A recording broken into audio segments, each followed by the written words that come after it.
Hello दोस्तों, welcome back to my channel. अगर आपने अभी तक मेरे चैनल को सब्सक्राइब नहीं किया है तो जल्दी से मेरे चैनल को सब्सक्राइब कर दे। आज मैं आपके लिए एक न्यू चाइनीज ड्रामा एक्सप्लेन करने वाली हूँ जिसका नाम है in the grip of love. Episode 1 की शुरुआत में हमें इस ड्रामा की फीमेल लीड शिलिंग को दिखाया जाता है जो कि ड्रिंक करते हुए शुई चिंग को याद कर रही होती है। ये कहने लगती है कि तुम्हें गए हुए 3 साल हो गए हैं, तुम कहाँ पर हो? तुम्हें जाने से पहले मुझे बताना चाहिए था। शिलिंग ड्रिंक करते हुए अम्यूजमेंट पार्क आ जाती है। शिलिंग एक लड़के को देखते हुए कहती है कि तुम ही हो, और ये इस ड्रामा का मेन लीड है जिसका नाम गुचाओ ही है। गुचाओ इसको समझाने की कोशिश कर रहा होता है कि तुम गलत पर्सन के पास आ गई हो, लेकिन शिलिंग इसको छोड़कर जा ही नहीं रही होती। इतने में ही ये राइड स्टार्ट हो जाती है। शिलिंग इसको देखते हुए यही कही जा रही होती है कि शुई चिंग तुम फाइनली वापस आ गए हो। 3 साल पहले शुई चिंग इंचिया प्रोजेक्ट का इंचार्ज था। कंपनी को इस प्रोजेक्ट की वजह से 1 बिलियन यॉन का नुकसान हुआ था, जिसके बाद से शुई चिंग गायब हो गया। शुई चिंग शिलिंग का फियांसे था। शिलिंग यहीं पर बेहोश हो जाती, इसीलिए गुचाओ ही को इसको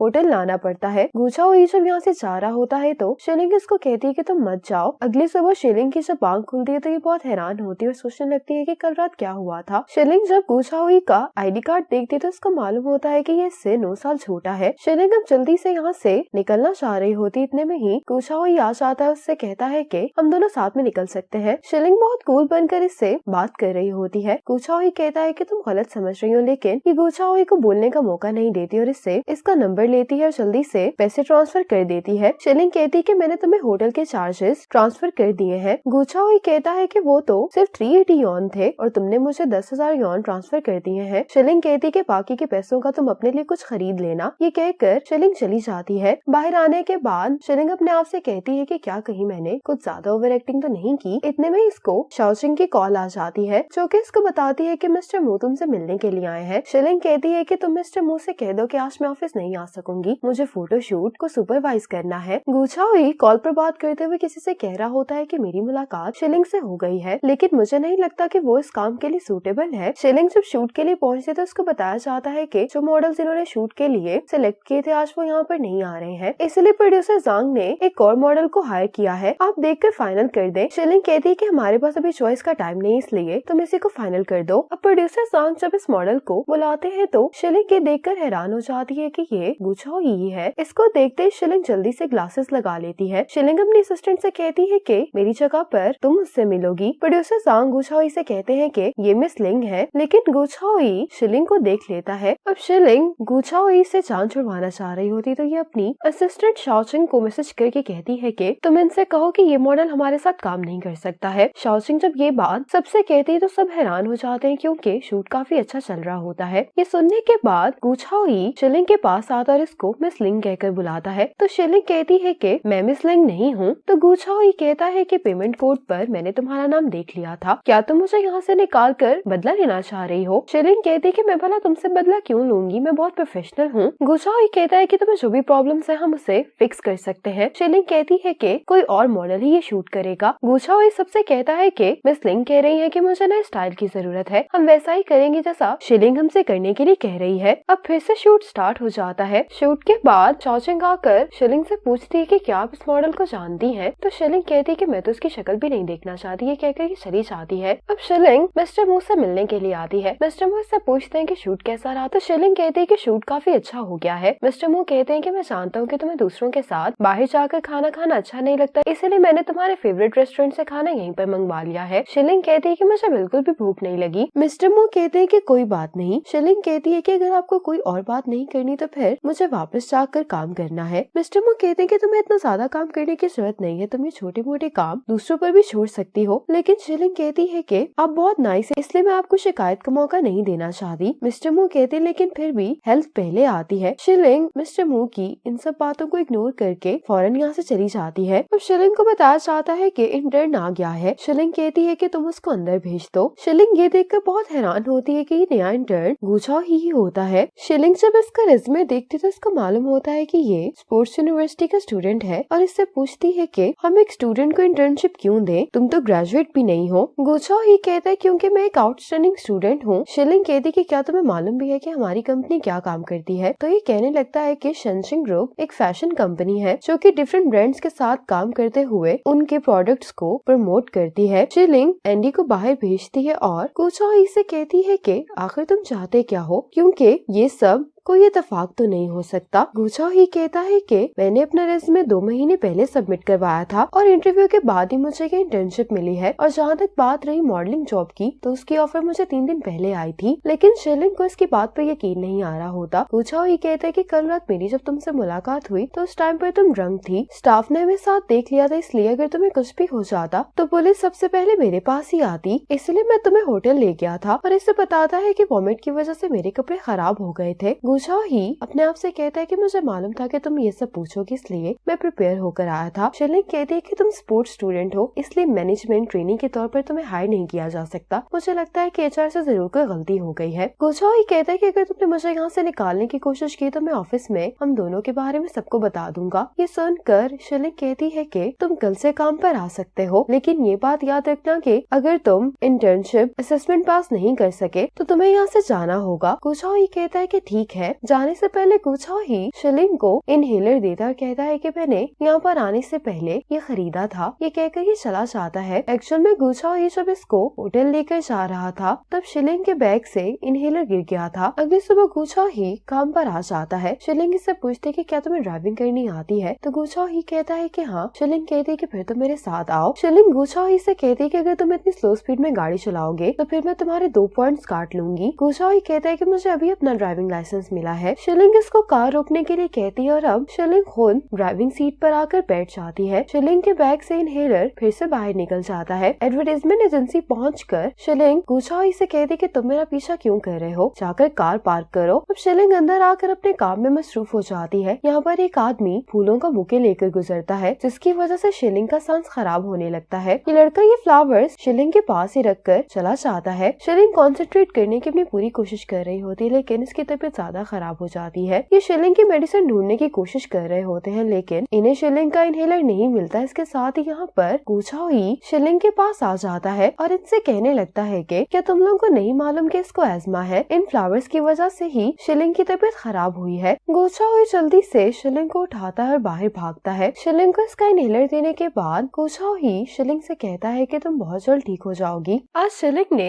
गुचाओ ही को मिलने के लिए बुलाया होता है। गुचाओ इससे पूछता है कि तुमने मुझे यहाँ पर क्यों बुलाया है। शिलिंग इसको एक सूट गिफ्ट करती है और कहती है कि कल मुझे रेस्क्यू करने के लिए तुम्हारा शुक्रिया। शिलिंग कहती है कि मेरी फ्रेंड की कंपनी में हायरिंग्स हो रही है, वो पोजीशन तुम्हारे लिए बहुत सूटेबल है। मैंने तुम्हारा रेज्यूमे उनको भेज दिया है। और जहाँ तक बात रही सैलरी और बेनिफिट्स की, तो वो जॉब तुम्हारी इस करंट जॉब से कहीं बेहतर है। गुचाओ ही कहता है लेकिन मेरी इंटर्नशिप तो भी खत्म नहीं हुई। शिलिंग कहती है कि तुम यंग हो, इसलिए मैं चाहती हूँ कि तुम्हें बेहतर अपॉर्चुनिटी मिले। गुचाओ ही कहता है लेकिन मुझे अपनी करंट जॉब पसंद है। शिलिंग ड्रिंक करना चाह रही होती है, तो गुचाओ ही कहता है कि ड्रिंक करना तुम्हारी हेल्थ के लिए अच्छा नहीं है। ये शिलिंग को लेकर बाहर आ जाता है और इससे कहता है कि तुम्हें एक्सरसाइज करनी चाहिए। शिलिंग कहती है अगर मुझे एस्मा का अटैक आ गया तो क्या उसकी जिम्मेदारी तुम लोगे, तो गुचाओ ही कहता है कि तुम फिक्र नहीं करो, एक्सरसाइज करने से तुम्हारी मेडिकल कंडीशन बेहतर होगी। शिलिंग का जॉगिंग करने का मन नहीं चाह रहा होता, इसीलिए ये गुचाओ ही से कहती है कि मेरे पाँव में मोच आ गई है। गुचाओ ही को मालूम हो जाता है कि झूठ बोल रही है। इससे कहता है कि तुम यहीं पर मेरा इंतजार करो। कुछ देर बाद गुचाओ ही शिलिंग के लिए लॉलीपॉप लेकर आ जाता है। गुचाओ ही शिलिंग से कहता है कि ये तुम्हारी ट्रीट है।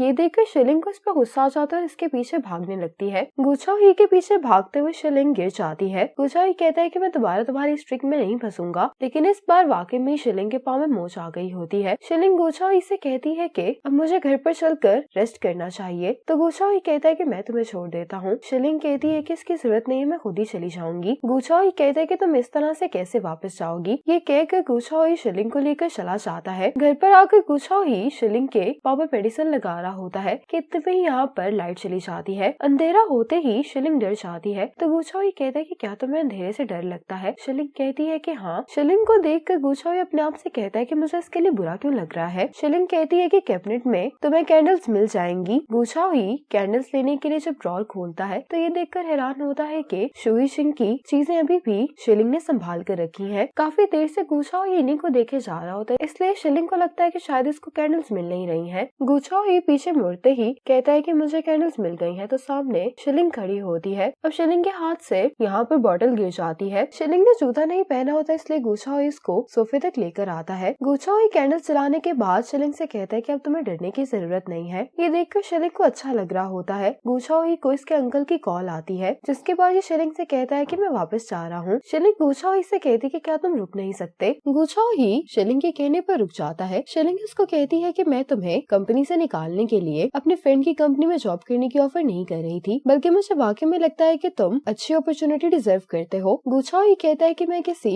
वजह से यहाँ पर काम कर रहा हूँ। ये शिलिंग को बताता है कि टियानी शूज के डिजाइन में कुछ खामियां हैं। शिलिंग इससे पूछती है कि कैसी खामी। गुचाओ ही कहता है कि नॉर्मल लोग शायद इतनी जल्दी इस फ्लॉ को सेंस नहीं कर सकते, लेकिन स्पोर्ट्स के स्टूडेंट्स शूज को लेकर बहुत सेंसिटिव होते हैं। मैंने अपने क्लासमेट्स को टेस्ट करने के लिए कहा है। टेस्ट रिपोर्ट जल्द ही सामने आ जाएगी। शिलिंग कहती है कि हमारे पास ज्यादा वक्त नहीं है, अगले वीक से शूज मैन्युफैक्चर होना स्टार्ट हो जाएंगे। हम उसकी प्रमोशन कर रहे हैं, तुम्हें मुझे इस बारे में पहले बताना चाहिए था। ये सुनकर गुचाओ ही कहता है कि फिर क्या मैं आपके लैपटॉप पर काम कर सकता हूँ। तो शिलिंग इसको इशारा करती है कि लैपटॉप सामने पड़ा है। अगली सुबह शिलिंग की जब आंख खुलती है तो ये देखकर हैरान हो रही होती है कि इसका घर अच्छी तरह से साफ होता है। गुचाओ ही ने जाने से पहले सारी चीजें उनकी जगह पर रख दी होती है। इसने शिलिंग के लिए ब्रेकफास्ट भी बनाया होता है। शिलिंग जब अपना लैपटॉप चेक करती है तो गुचाओ ही ने डिटेल प्रेजेंटेशन बना दी होती है कि इन शूज में क्या खराबी है। ये सब देखकर शिलिंग काफी इम्प्रेस होती है। गुचाओ ही शिलिंग और शुई चिंग की फोटो को देखकर कहने लगता है कि अगर शिलिंग का ताल्लुक मूसन चिंग से है तो शिलिंग कभी भी शुई चिंग की इतनी सारी चीजें अपने घर में ना रखती। गुचाओ ही कहता है कि शायद फिर वो रूमर्स गलत है कि बेनिफिट्स के लिए शिलिंग मूसन चिंग के साथ है, और अगर शिलिंग शुई चिंग का साथ दे रही है तो वो इसे 3 सालों में एक दफा तो कांटेक्ट करता। दूसरी तरफ शिलिंग अपने शुई चिंग की फोटो को देखते हुए कहने लगती है कि मुझे अपने पास्ट के साथ इतना ऑब्सेस्ड नहीं होना चाहिए। अब गुचाओ ही को इसके अंकल की कॉल आती जो कि इसको मिलने के लिए बुलाते हैं। इसके अंकल मिस्टर मू होते हैं। मिस्टर मू गुचाओ ही से कहते हैं कि तुम कल रात घर वापस नहीं आए, क्या तुम किसी को डेट कर रहे हो। तो गुचाओ ही कहता है कि अंकल ऐसी कोई बात नहीं है, मैंने आपसे कहा भी था कि मैं काम कर रहा हूँ। अंकल कहते हैं कि ठीक है, मैं तुम्हारी बात को यकीन कर लेता हूँ। गुचाओ ही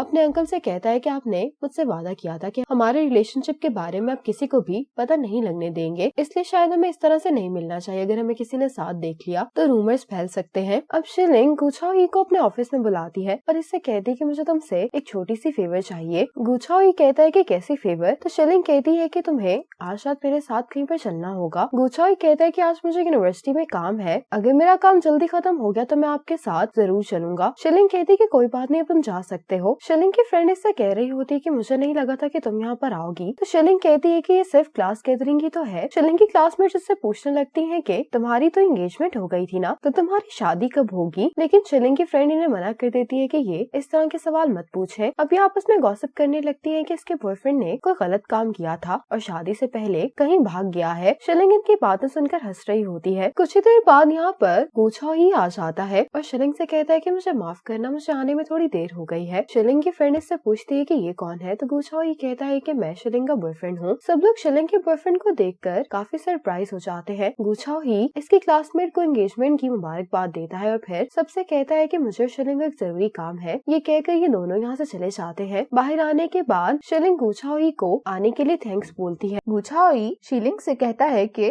क्या तुम शुई चिंग के बारे में बात कर रही हो। ये कहता है कि तुमने उसका नाम उस वक्त लिया था जब तुम बहुत ज्यादा ड्रंक थी, क्या तुम अभी भी उससे मोहब्बत करती हो। शिलिंग कहती है कि मोहब्बत जरूरी नहीं है, मुझे अपने काम से मोहब्बत करना ज्यादा अच्छा लगता है क्योंकि मैं जानती हूँ कि मैं जितनी एफर्ट करूंगी रिजल्ट मुझे उतना ही अच्छा मिलेगा। ये कह के ये खड़े हो जाती है और कहती है कि आज का काम बस इतना ही था, अब हमें चलना चाहिए। तो गुचाओ ही कहता है कि हमने तो आज की जॉगिंग की ही नहीं। तो शिलिंग कहती है कि मुझे आज नहीं करना और ये कह के यहाँ से चली जाती है। फिर इसके बाद घर आके गुचाओ ही शुई चिंग के बारे में सोच रहा होता है और शिलिंग के बारे में भी, और खुद से कहता है कि शायद शिलिंग इस बात का यकीन ही नहीं कर पाई अभी तक कि शुई चिंग पैसे लेके भाग चुका है। मुझे तो लगता है कि उसको यिंगशा प्रोजेक्ट के बारे में कुछ मालूम ही नहीं है। और तभी इसकी मॉम की कॉल आती है तो अपनी मॉम को कहता है कि मुझे नहीं लगता कि शिलिंग अंकल के कंपनी एसेट्स को ट्रांसफर करने में शामिल है। फिर इसके बाद अगले दिन जब शिलिंग ऑफिस आती है तो इसके ऑफिस 6 पे एक शूज का नया पेयर पड़ा होता है जिसके साथ एक कार्ड भी पड़ा होता है। उस पे लिखा होता है कि आज रात 9 बजे जॉग करेंगे और उस चीज को पाएंगे जो कि हमारा दिल चाहता है। तभी रूम में गुचाओ ही आ जाता है और शिलिंग से पूछता है कि आपको जूते पूरे आ गए। तो इसके जवाब में शीलिंग कहती है कि आज रात 8 बजे के बारे में क्या ख्याल है। गुछाई को समझ नहीं आती और कहता है कि मीटिंग पे सब आपका वेट करें, हम जल्दी बाहर आ जाएं। और जब ये बाहर आके देखती है तो कंपनी के तमाम स्टाफ ने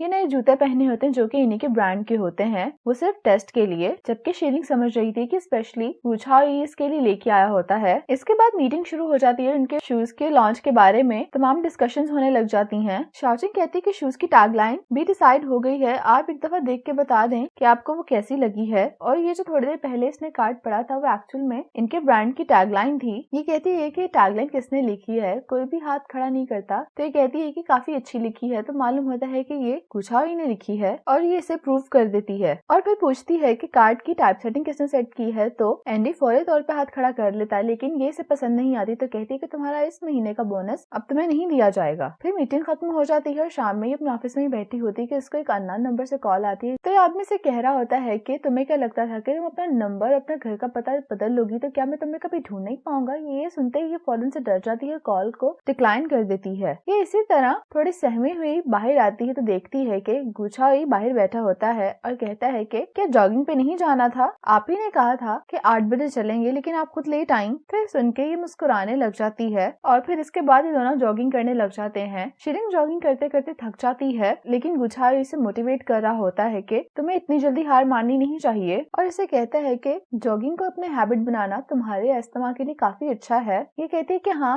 ठीक है, चलो फिर से कंटिन्यू करते हैं। ये वापस जॉगिंग स्टार्ट करने वाली होती है कि एक बाइक आती है जो कि इसको हिट करने ही वाली होती है, लेकिन गुछाई इसे बचा लेता है। गुछाई कहते हैं कि तुम ठीक हो, तो ये कोई जवाब नहीं देती। तो गुछाई कहता है कि ठीक है, कि जो भी सामने वाले कन्वीनियंस स्टोर पे पहले पहुंचेगा, हारने वाला दूसरे पर्सन के खाने के लिए भी पे करेगा। ये कहते ये तेजी से भागना शुरू कर देता है और दूसरे एंड पे जाके ये इसे अपने पास बुला रहा होता है। इस तरह से शीलिंग को भी काफी मजा आता है और फाइनली ये भी कन्वीनियंस स्टोर पे पहुंच जाती है। लोग वहाँ से कुछ खाने के लिए लेते हैं और शूज के बारे में डिस्कशन कर रहे होते हैं कि तभी इन्हें शाओजिंग इन दोनों को इस तरह से कप में खाते हुए देख लेती है। कहती है कि आप दोनों यहाँ पे क्या कर रहे हैं। तो ये कहती है कि जैसे तुम्हें मालूम ही है कि शूज जल्दी लॉन्च होने वाले हैं, तो हम उन्हें टेस्ट कर रहे हैं कि उसमें कहीं कोई कमी तो नहीं रह गई। और ये दोनों ही शाओजिंग के सामने अजीब बिहेव करने लग जाते हैं और फिर इस तरह ही बहाना करके दोनों यहाँ से चले जाते हैं। लेकिन शाओजिंग इनको इस तरह से देख के हैरान हो जाती है। फिर आगे जब अपने घर के करीब आती है तो यहाँ पे इसके डैड आ जाते हैं जो कि इससे पैसे मांग रहे होते हैं। तो ये कहती है कि मेरे पास कोई पैसे नहीं है। इसके डैड कहते हैं कि कंपनी की वाइस प्रेसिडेंट होके भी तुम्हारे पास कोई पैसे नहीं है, भला ऐसे कैसे हो सकता है। और इसे दोबारा हिट करने वाले होते हैं कि गुछाई यहाँ पे आ जाता है। गुछाई ने इसके डैड को पकड़ा होता है, लेकिन इसके डैड बोले जा रहे होते हैं, कहते हैं कि तुम्हारे एक्स हस्बैंड ने तुम्हारी कंपनी से इतना पैसा निकाला और तुम अब मुझे ये कह रही कि तुम्हारे पास कोई पैसे नहीं है। और ये अपनी बेटी को ही ब्लैकमेल कर रहे होते हैं कि तुमने मुझे पैसे ना दिए तो तुमने पास में जो कुछ भी किया है वो मैं सबको बता दूंगा। गुछाई कहता है कि आप खामोश हो जाएं, आपके हाथ में ये ब्लेड है और अगर मैंने इस एविडेंस के साथ पुलिस में रिपोर्ट जमा करवा दी तो आपको अरेस्ट कर लिया जाएगा। तो ये कह के ये शीलिंग के पास आता है और इसे यहाँ से ले जाता है। घर आके शीलिंग गुछाई को ऑइंटमेंट लगा रही होती क्योंकि शीलिंग के डैड की वजह से गुछाई को भी काफी चोटें लग जाती हैं। और ये पूछता है कि वो आदमी वाकई में तुम्हारा बाप था। तो ये कहती है कि हाँ, और कहती है कि मेरे डैड को जुआ खेलने की आदत है और अगर मैं याद करूँ तो उन्होंने अपनी पूरी जिंदगी सिवाय जुआ खेलने के कुछ नहीं किया और ग्रेजुएशन के बाद मैंने अपना नाम और अपना फोन नंबर दोनों ही चेंज कर लिए थे, लेकिन मुझे नहीं मालूम कि उन्होंने मुझे फिर कैसे ढूंढ निकाला। और गुछाई के अंकल मिस्टर मू से कॉल कर रहे होते हैं, लेकिन ये कॉल रिसीव नहीं करता। तो मिस्टर मू कहते हैं कि मुझे लगता है कि वाकई में किसी को डेट कर रहा है। लेकिन थोड़ी ही देर बाद मिस्टर मू की कॉल शीलिंग को आ जाती है और वो कहते हैं कि मैं तुम्हारे घर के पास ही हूँ, क्यों ना हम लोग कुछ देर बैठ के कुछ ड्रिंक करें। तो ये कहती है कि मुझे इस वक्त आपको जहमत देना अच्छा नहीं लग रहा और इस सब की कोई जरूरत भी नहीं है। लेकिन मिस्टर मू कहते हैं कि मैं पहले से यहाँ पे आ चुका हूँ। शीलिंग कहती है कि क्यों ना मैं आपको नीचे आके खुद मिल लूं। तो मिस्टर मू कहते हैं कि ठीक है। मिस्टर मू वापस जाने वाले होते हैं, लेकिन खुद से कहते हैं कि मुझे इस सरप्राइज के साथ खुद जाना चाहिए। ये दोनों भी बाहर आ ही रहे होते हैं और जैसे ही शीलिंग दरवाजा खोलती है मिस्टर मू बाहर खड़े होते हैं। गुछाई अपने अंकल को देख के पीछे ही खड़ा हो जाता है। तो मिस्टर मू कहते हैं कि मैं तुम्हारे लिए कुछ बर्ड्स नेस्ट लाया हूँ। शीलिंग कहती है कि नीचे एक बार है, हम लोग वहाँ चलते हैं। और फिर गिफ्ट रखने के बाद मिस्टर मू के साथ चली जाती है और गुछाई अंदर ही रहता है। फिर इनके जाने के बाद यहाँ से गुछाई अपने घर वापस चला जाता है और ये घर आके सारी सिचुएशन को एनालाइज कर रहा होता है। खुद से कहता है कि इस बात से तो ये जाहिर हो गया है कि शीलिंग और मेरे अंकल दोनों रिलेशनशिप में नहीं हैं, लेकिन उनके डेटिंग के रूमर्स आखिर आए कहाँ से और वो आखिर स्प्रेड किसने किए। तभी इसके अंकल भी आ जाते हैं, कहते हैं कि आपने मुझे घर वापस बुलाया, लेकिन अब आप खुद इतना लेट क्यों आ रहे हैं? तो ये कहता है कि मैं तुम्हारी होने वाली आंट से मिलने के लिए गया हुआ था। तो ये बात सुनने के बाद गुछाई खुद से कहता है कि मुझे मालूम हो गया है कि इन रूमर्स को फैलाने का सोर्स आखिर कौन है। इसके अंकल कहते हैं कि तुम्हारे चेहरे पे क्या हुआ? तो ये कहता है कि मैं गिर गया था। गुछाई कहते हैं कि आपके चेहरे पे आज कुछ और ही खुशी है, क्या आप अपने 8वें रिलेशनशिप में हैं? तो इसके अंकल कहते हैं कि तुम अभी ऐसा नहीं कह सकते, लेकिन मुझे ऐसा लगता है कि मैंने कुछ डेवलपमेंट की है। गुछाई कहता है कि अब आपकी डिवोर्स को 3 साल हो चुके हैं, तो मुझे लगता है कि अब आप ऐसा कर सकते हैं। अंकल कहते हैं कि तुम्हें मुझे कुछ बताना है। तो ये कहता है कि मैं यहाँ से जाना चाहता हूँ। अंकल कहते हैं कि आखिर इसकी क्या वजह है? तो ये कहता है कि मैं किसी को पसंद करता हूँ, तो इसलिए मुझे इसके कहीं आसपास ही रहना है। तो इसके अंकल कहते हैं कि मैं तुम्हें इसमें सपोर्ट करूंगा। फिर इसके बाद गुछाई कहता है कि आप मुझे इस लड़की के बारे में तो बताएं। तो मिस्टर मू शीलिंग की बहुत तारीफ करने लग जाते हैं और इसे हर लिहाज से परफेक्ट कह रहे होते हैं। गुछाई कहता है कि मेरा आपसे एक सवाल है, क्या आपको औरतें पसंद हैं या शादी? तो इसके अंकल कहते हैं कि किसी भी रिलेशनशिप की कोर वैल्यू क्या होती है? तो ये कहते हैं कि वैल्यूज की एक्सचेंज ही एक कोर रिलेशनशिप होती है और इस हिसाब से मैरिज वैल्यूज के एक्सचेंज का नाम है। तो इसीलिए किसी भी रिलेशनशिप की लास्टिंग एक मैरिज के सर्टिफिकेट पे नहीं होती। गुछाई कहते हैं लेकिन मैं आपसे हमेशा से एक सवाल पूछना चाहता था,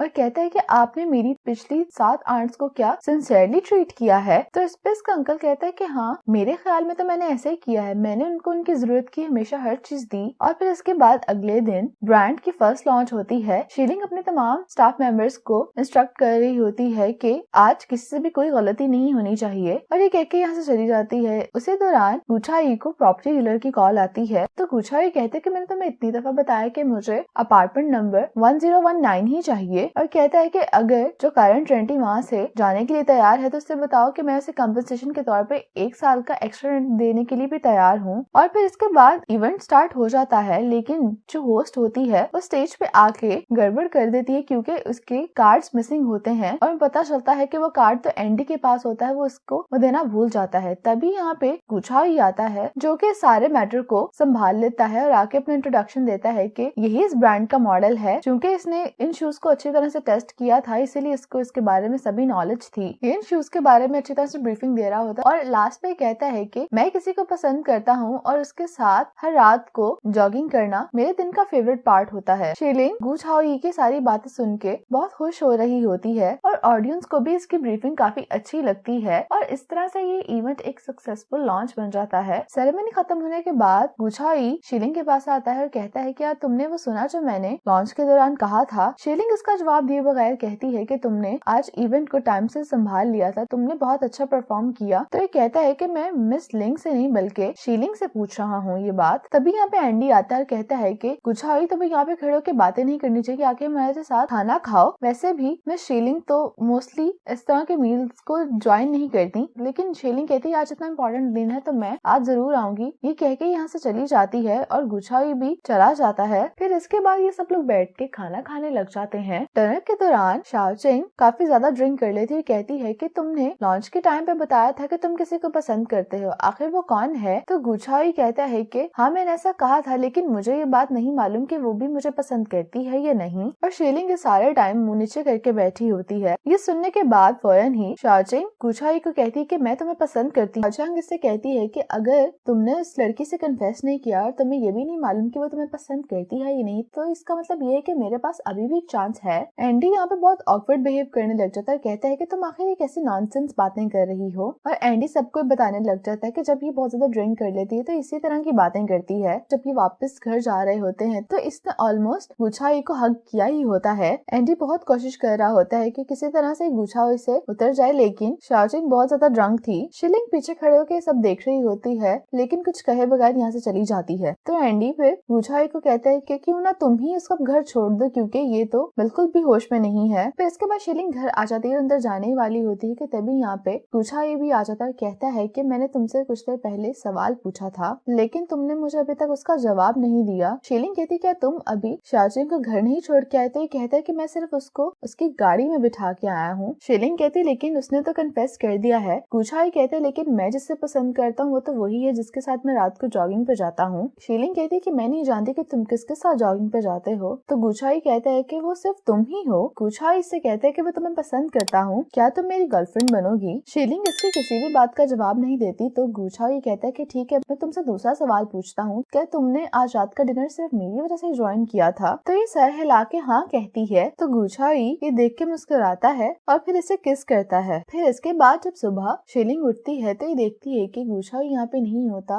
और खुद से कहती है क्या वो गुड बाय कहे बगैर ही चला गया है। और फिर इसके बाद ये काम पे जाने के लिए तैयार होती है। जैसे ही दरवाजा खोलती है तो सामने वाले अपार्टमेंट से गुचाई निकल के आ रहा होता है। उसके हाथ में खाने की ट्रे होती है और ये कहता है कि कैसा इत्तेफाक है। कहते ही ये अंदर आ जाता है और ये इसके सामने वाले फ्लैट 1019 में शिफ्ट हो गया होता है। और फिर खाने की टेबल पे कहता है कि मुझे खुद को फिर से इंट्रोड्यूस करवाने दो, मैं तुम्हारा अब से नया नेबर और बॉयफ्रेंड हूँ। ये कहता है मैं यहाँ पे इसलिए आया हूँ ताकि मैं तुम्हारे साथ रह सकूँ और तुम्हें प्रोटेक्ट भी कर सकूँ। तो ये कहती है कि तुमने कब प्रिपेयर किया था। तो गुचाई कहते है कि मैंने रात को ही प्रिपेयर कर लिया था। इसे लगता है कि ये रिलेशनशिप के बारे में बात कर रही है लेकिन ये ब्रेकफास्ट के बारे में बात कर रही थी। तो गुचाई कहता है कि जैसा कि तुम्हें मालूम ही है लंच वगैरह तो हम लोग कोलीग्स के साथ करते हैं और डिनर मोस्टली फैमिली के साथ, तो इसीलिए ब्रेकफास्ट तो लवर्स के साथ होना चाहिए। तो ये कहती है कि ठीक है मैं समझ गई, तो अब मुझे भी हमारे कॉम्प्लिकेटेड रिलेशनशिप के बारे में तुमसे कुछ बात करनी है। शीलिंग कहती है कि मुझे लगता है कि हमें एक लवर्स कॉन्ट्रैक्ट साइन करना चाहिए। गुचाई कहता है कि आखिर तुम्हारे सबसे क्या मतलब है। शीलिंग कहती है कि पार्टी ए यानी शीलिंग और पार्टी बी तुम गुचाई दोनों ही इस कॉन्ट्रैक्ट को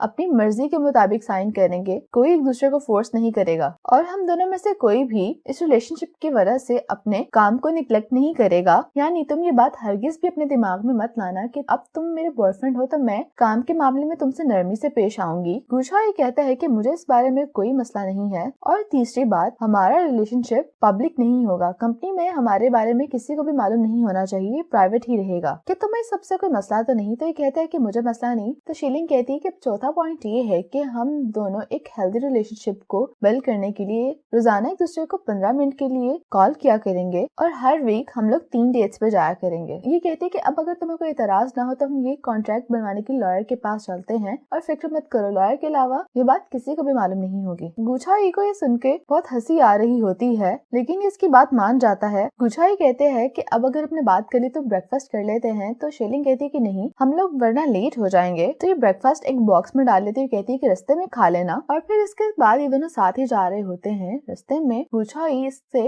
इसके एक्स के बारे में पूछना चाह रहा होता है लेकिन ये तभी गाड़ी रोकती है और कहती है कि तुम मेरे लिए कॉफी लेके आओ और कहती है कि हमारे रिलेशनशिप के बारे में किसी को मालूम ना होने पाए। ये कह के इसे यहाँ से चली जाती है ताकि ये अब यहाँ से खुद ही कंपनी आए। शीलिंग जैसे ही ऑफिस आती है तो शाओजिन कहती है कि क्या आप रिलेशनशिप में हैं, क्योंकि इसके चेहरे की खुशी ही कुछ और थी। लेकिन ये इसे एक डेथ क्लियर देती है और अपने ऑफिस में चली जाती है। दूसरी तरफ गुचाई भाग भाग कर वापस ऑफिस आ रहा होता है क्योंकि ऑफिस पहुंचने का टाइम सिर्फ 18 मिनट तक का रह चुका था और ये अपने ऑफिस से बाहर देख रही होती है कि गुचाई आ गया है और ये आ ही जाता है। फिर ये चेयर पे बैठ के अपने ड्रॉर से एक फाइल निकालती है और ये उसी प्रोजेक्ट लिंगछा की फाइल होती है और अपने एक्स का नाम लेते हुए कहती है कि मैंने एक नई जिंदगी गुजारने के बारे में सोच लिया है। तो जैसे ही अंदर आता है तो ये कहती है कि तुम पंक्चुअल हो। ये इसकी टेबल पे कॉफी रखता है तो इसकी नजर इस फाइल पे पड़ जाती है और उसको इसकी कॉफी पकड़ाते हुए कहता है कि मुझे लगता है मैं गलत कॉफी ले आया हूँ। शीलिंग ये देखने लगती है कि तभी ये चुपके इसको किस करता है। तो ये इसे कॉन्ट्रैक्ट का रूल नंबर 3 याद दिला रही होती है लेकिन ये कहता है कि इसकी पनिशमेंट है जो तुमने सुबह सुबह मेरे साथ मजाक किया है और ये कह के यहाँ से चला जाता है। ये जैसे ही अपने डेस्क पे आके बैठता है तो शाओजिन इसके पास आ जाती है और इसको टिश्यूज और कॉफी देती है और कहती है कि मुझे माफ करना, मैं कल रात कुछ ज्यादा ही ड्रंक हो गई थी लेकिन मैंने जो कुछ भी रात कहा था वो अभी भी वैसा ही है। लेकिन ये कहता है कि मुझे माफ करना, मैं पहले से किसी को पसंद करता हूँ। शाओजिन कहती है कि हाँ मुझे मालूम है और ये कह के यहाँ से चली जाती है जैसे इसे इस बात से कोई फर्क ही ना पड़ता हो। फिर इसके दिमाग में वही बात आती है जो इसने अभी शीलिंग के ड्रॉर में उस प्रोजेक्ट की फाइल देखी होती है। फिर उसके बारे में ये और रिसर्च करने लग जाता है। मिस्टर मू का सेक्रेटरी इसके पास आता है और बताता है कि मुझे मालूम हो गया है कि गुचाई कहाँ पे शिफ्ट हुआ है। तो ये बताता है कि गुचाई शीलिंग के सामने वाले फ्लैट में शिफ्ट हुआ है। ये सुनने के बाद मिस्टर मू कहते हैं कि मुझे लगता है कि मुझे अपने भतीजे पे अब कड़ी नजर रखनी होगी। और दूसरी तरफ ऑफिस में मीटिंग के दौरान शाओजिन सबको बता रही होती है कि इनके न्यू प्रोडक्ट की लॉन्च काफी सक्सेसफुल है और मार्केट में उसकी बहुत अच्छी सेल हो रही है और इसका सारा क्रेडिट ये गुचाई को देती है क्योंकि लास्ट मोमेंट पे आके इसने जो लॉन्च इवेंट को संभाल लिया था उसकी वजह से इंटरनेट पे इसकी सेल्स में काफी इजाफा हुआ है। ये सुनते ही सब गुचाई के लिए तालियां बजाने लग जाते हैं हैं। फिर इसके बाद गुछाई एक लड़के से मिलने के लिए आता है। ये यहाँ बैठ कर लंच कर रही होती है। ये इसे लंच के दौरान कहती है कि तुम्हें ये बात मालूम नहीं या फिर जानबूझ के जाहिर नहीं करते। तुम जानते हो कि हमारी मदर्स क्या चाहती हैं। वो चाहती हैं कि हम दोनों शादी कर लें। तो ये कहता है कि हाँ, मुझे इस बात का पता है। गुछाई कहता है कि तुम क्या सोचती हो, मैं वैसे भी सिर्फ एक इंटर्न ही हूँ। तो लड़की कहती है कि हम दोनों एक दूसरे को बचपन से जानते हैं और अगर मैं किसी और से भी शादी कर लूँ तो मैं हरगिज तुम्हें डेट नहीं करूंगी। गुछाई कहता है कि मैं भी ऐसा ही सोचता हूँ। ये लड़की से कहती है कि तुम्हारी मॉम ने तुम्हें शैनचिंग ग्रुप में काम करने की इजाजत दी, यानी उनका प्लान ये है कि तुम शैनचिंग ग्रुप को टेक ओवर कर लो। अगर तुम यहाँ से ना निकले तो तुम बहुत बड़े खतरे में पड़ जाओगे। गुछाई कहता है कि मुझे लगता है कि इस तरह यहाँ पे रहने से मैं अंकल के एसेट्स ट्रांसफर के बारे में अच्छी तरह से सबूत इकट्ठे कर सकता हूँ, लेकिन मुझे लगता है कि मैं उसे गलत जगह तलाश कर रहा हूँ। तो ये लड़की कहती है कि सभी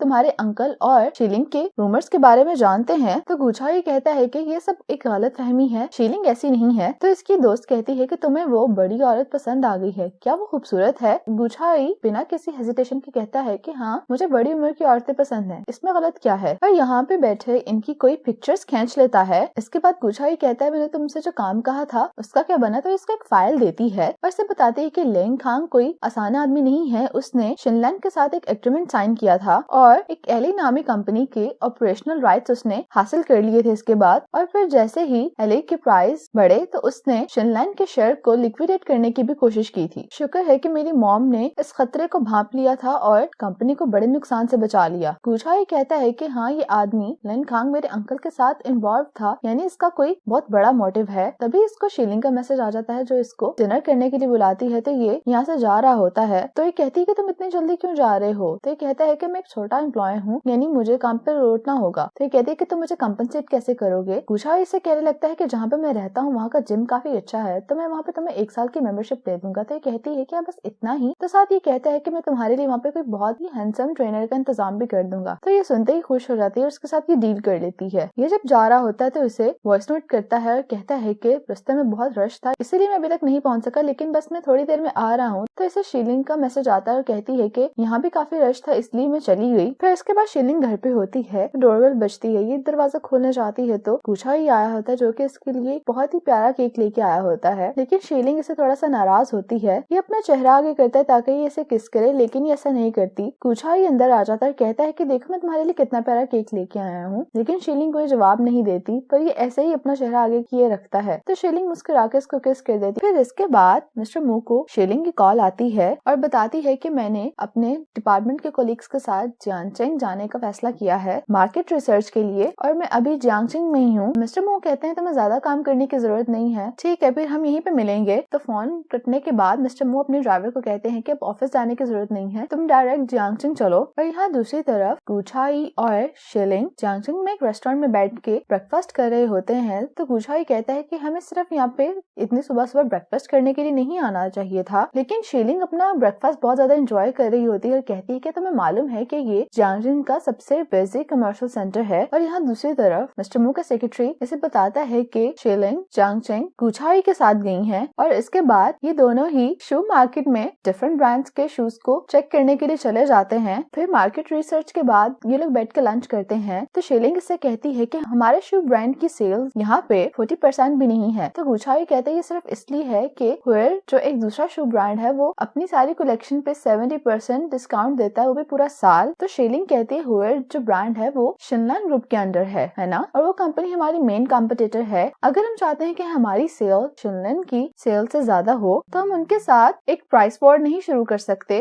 गुछाई इसे बहुत और से सुन रहा होता है और इसके माथे पे उंगली फेर के कहता है कि इतनी टेंशन मत लो, तुम्हारे चेहरे पे रिंकल्स आ जाएंगे। तो शीलिंग कहती है क्या तुम मुझे बूढ़ा कह रहे हो? तो गुछाई कहता है कि तुम तो पहले ही ऐसी हो। शीलिंग कहती है कि तुमने मुझे पसंद किया क्योंकि मैं तुमसे बड़ी हूँ और रिंकल है, क्या यही वजह थी? गुछाई कहता है कि इससे फर्क नहीं पड़ता कि तुम्हारे चेहरे पे रिंकल्स हैं या नहीं, तुम मुझे वैसे ही पसंद हो। फिर शीलिंग इससे कहती है कि उस टाइम पे तुम कितने साल के थे जब मैं हाई स्कूल में थी? तो गुछाई कहते हैं कि शायद 5 या 6 साल का। तो शीलिंग हंसते हुए कहती है कि उस टाइम पे तो तुम यानी घर घर खेला करते थे। गुछाई कहता है कि वो क्या है? शीलिंग कहती है कि तुम्हें नहीं मालूम। तो इसे बताने लग जाती है कि आखिर घर घर कैसे खेला जाता है। गुछाई कहता है कि मैं बहुत कम ही खेलने के लिए बाहर जाया करता था क्योंकि मेरी मॉम बहुत ज्यादा स्ट्रिक्ट थी। फिर कहती है कि इसमें कोई मसला नहीं है, फ्यूचर में हम दोनों साथ में ऐसा कर सकते हैं। फिर इसके बाद गुछाई कहता है कि मैं जियांगचेंग में कुछ दिन और रुकना चाहता हूँ, मैं हर उस जगह पे जाना चाहता हूँ जहाँ पे तुम तुमने वक्त गुजारा है। ये इसलिए ऐसा कह रहा होता है क्योंकि ये शीलिंग का होम टाउन है। तो इस पे शीलिंग कहती है कि जहाँ पे मैं बड़ी हुई जगह कोई इतनी दिलचस्प नहीं है। गुछाई कहता है कि मैं उम्मीद करता हूँ कि जब हम दोनों यहाँ पे होते हुए किसी भी जगह जाएं और अगर तुम्हारी उस जगह से कोई बैड मेमोरी हो तो हमारे जाने से वो एक हैप्पी मेमोरी में कन्वर्ट हो जाए। फिर इसके बाद ये दोनों अंदर आ रहे होते हैं तो मिस्टर मू शीलिंग को आवाज देते हैं,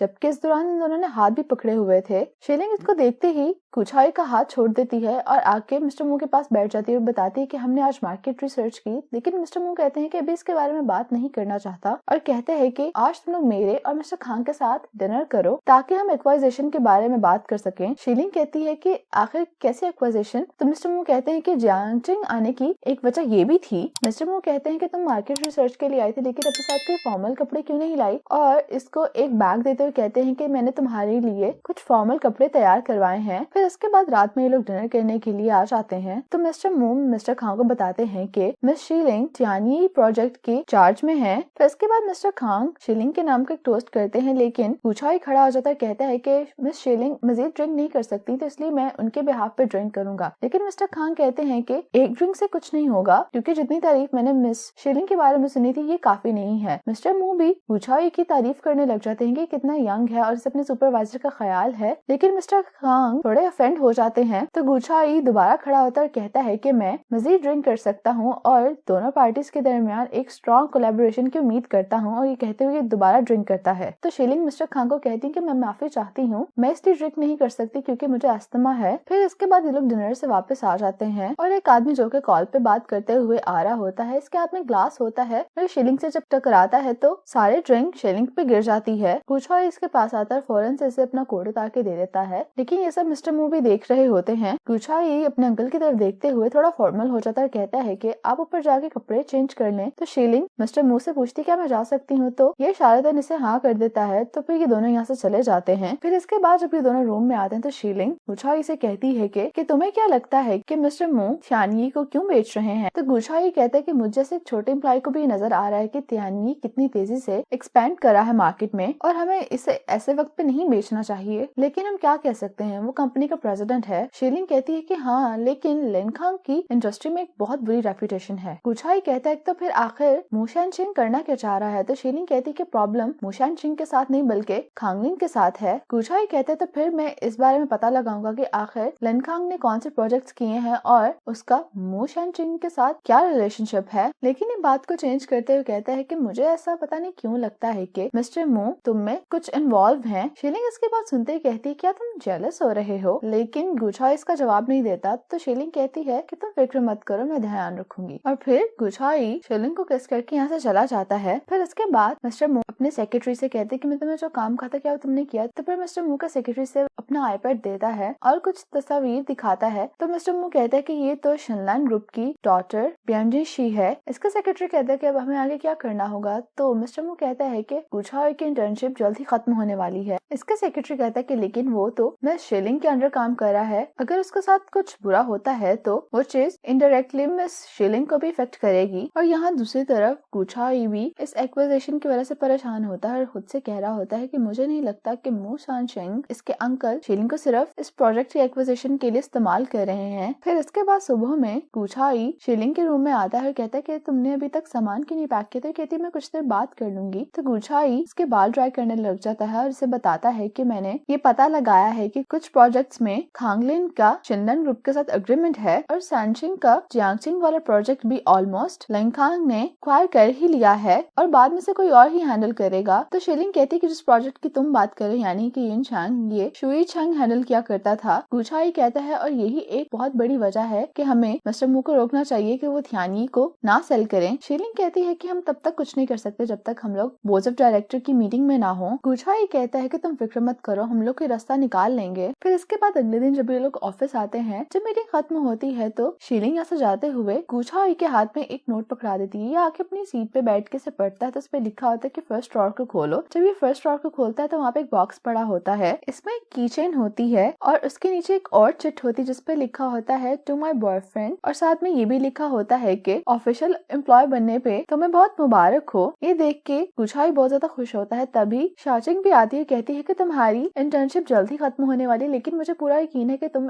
परमानेंट एम्प्लॉय बन जाओगे, इसलिए मैं तुम्हें पहले से ही कंग्रेचुलेट करना चाहती हूँ। गुझाई कहता है कि तुम्हें मुझे गिफ्ट देने की जरूरत नहीं है, लेकिन इसके फोर्स करने पे इसका गिफ्ट एक्सेप्ट कर लेता है और शाओचिंग के जाने के बाद इनका जो लवर्स कॉन्ट्रैक्ट होता है ये उस पे साइन भी कर देता है। फिर इसके बाद शीलिंग को एक टेक्स्ट आता है जिसपे ये लिखा होता है कि थियानी ब्रांड का सीक्रेट लीक कर दिया जाएगा और इसके साथ साथ इन्वेस्टिगेटिव प्रोसीजर्स भी होंगे। और इस खबर के बारे में बाकी स्टाफ को भी इल्म हो जाता है और शाओचिंग एंडी के पास आती है और कहती है कि हमारा डिपार्टमेंट इस ब्रांड के चार्ज में था, तो ये लोग कैसे कह सकते हैं कि हम ही वो हैं जिन्होंने सीक्रेट लीक किया है बगैर किसी सबूत के। आखिर ये लोग कैसे ऐसा कह सकते हैं। तभी एचआर डिपार्टमेंट से एक मिस लूसी और मिनिस्ट्री ऑफ सुपरविजन से लिन जीवन आ जाता है और अब ये लोग यानी ब्रांड के सीक्रेट लीकेज की इन्वेस्टिगेशन करेंगे और ये गुझाई को कहते हैं कि तुम अपनी जगह से उठ जाओ, हमें इन्वेस्टिगेट करने दो। तभी इससे इसके सिस्टम का पासवर्ड मांगा जाता है तो गुझाई कहता है कि वो पहले से ही लॉग्ड इन है और ये सब शीलिंग देख रही होती है। जब इसका सिस्टम चेक किया जाता है तो ये ऑफिसर कहता है कि मुझे मिल गया, जिसपे दूसरा ऑफिसर कहता है कि तुम्हें जल्द से जल्द ऑफिस से चले जाना चाहिए और अब तुम पे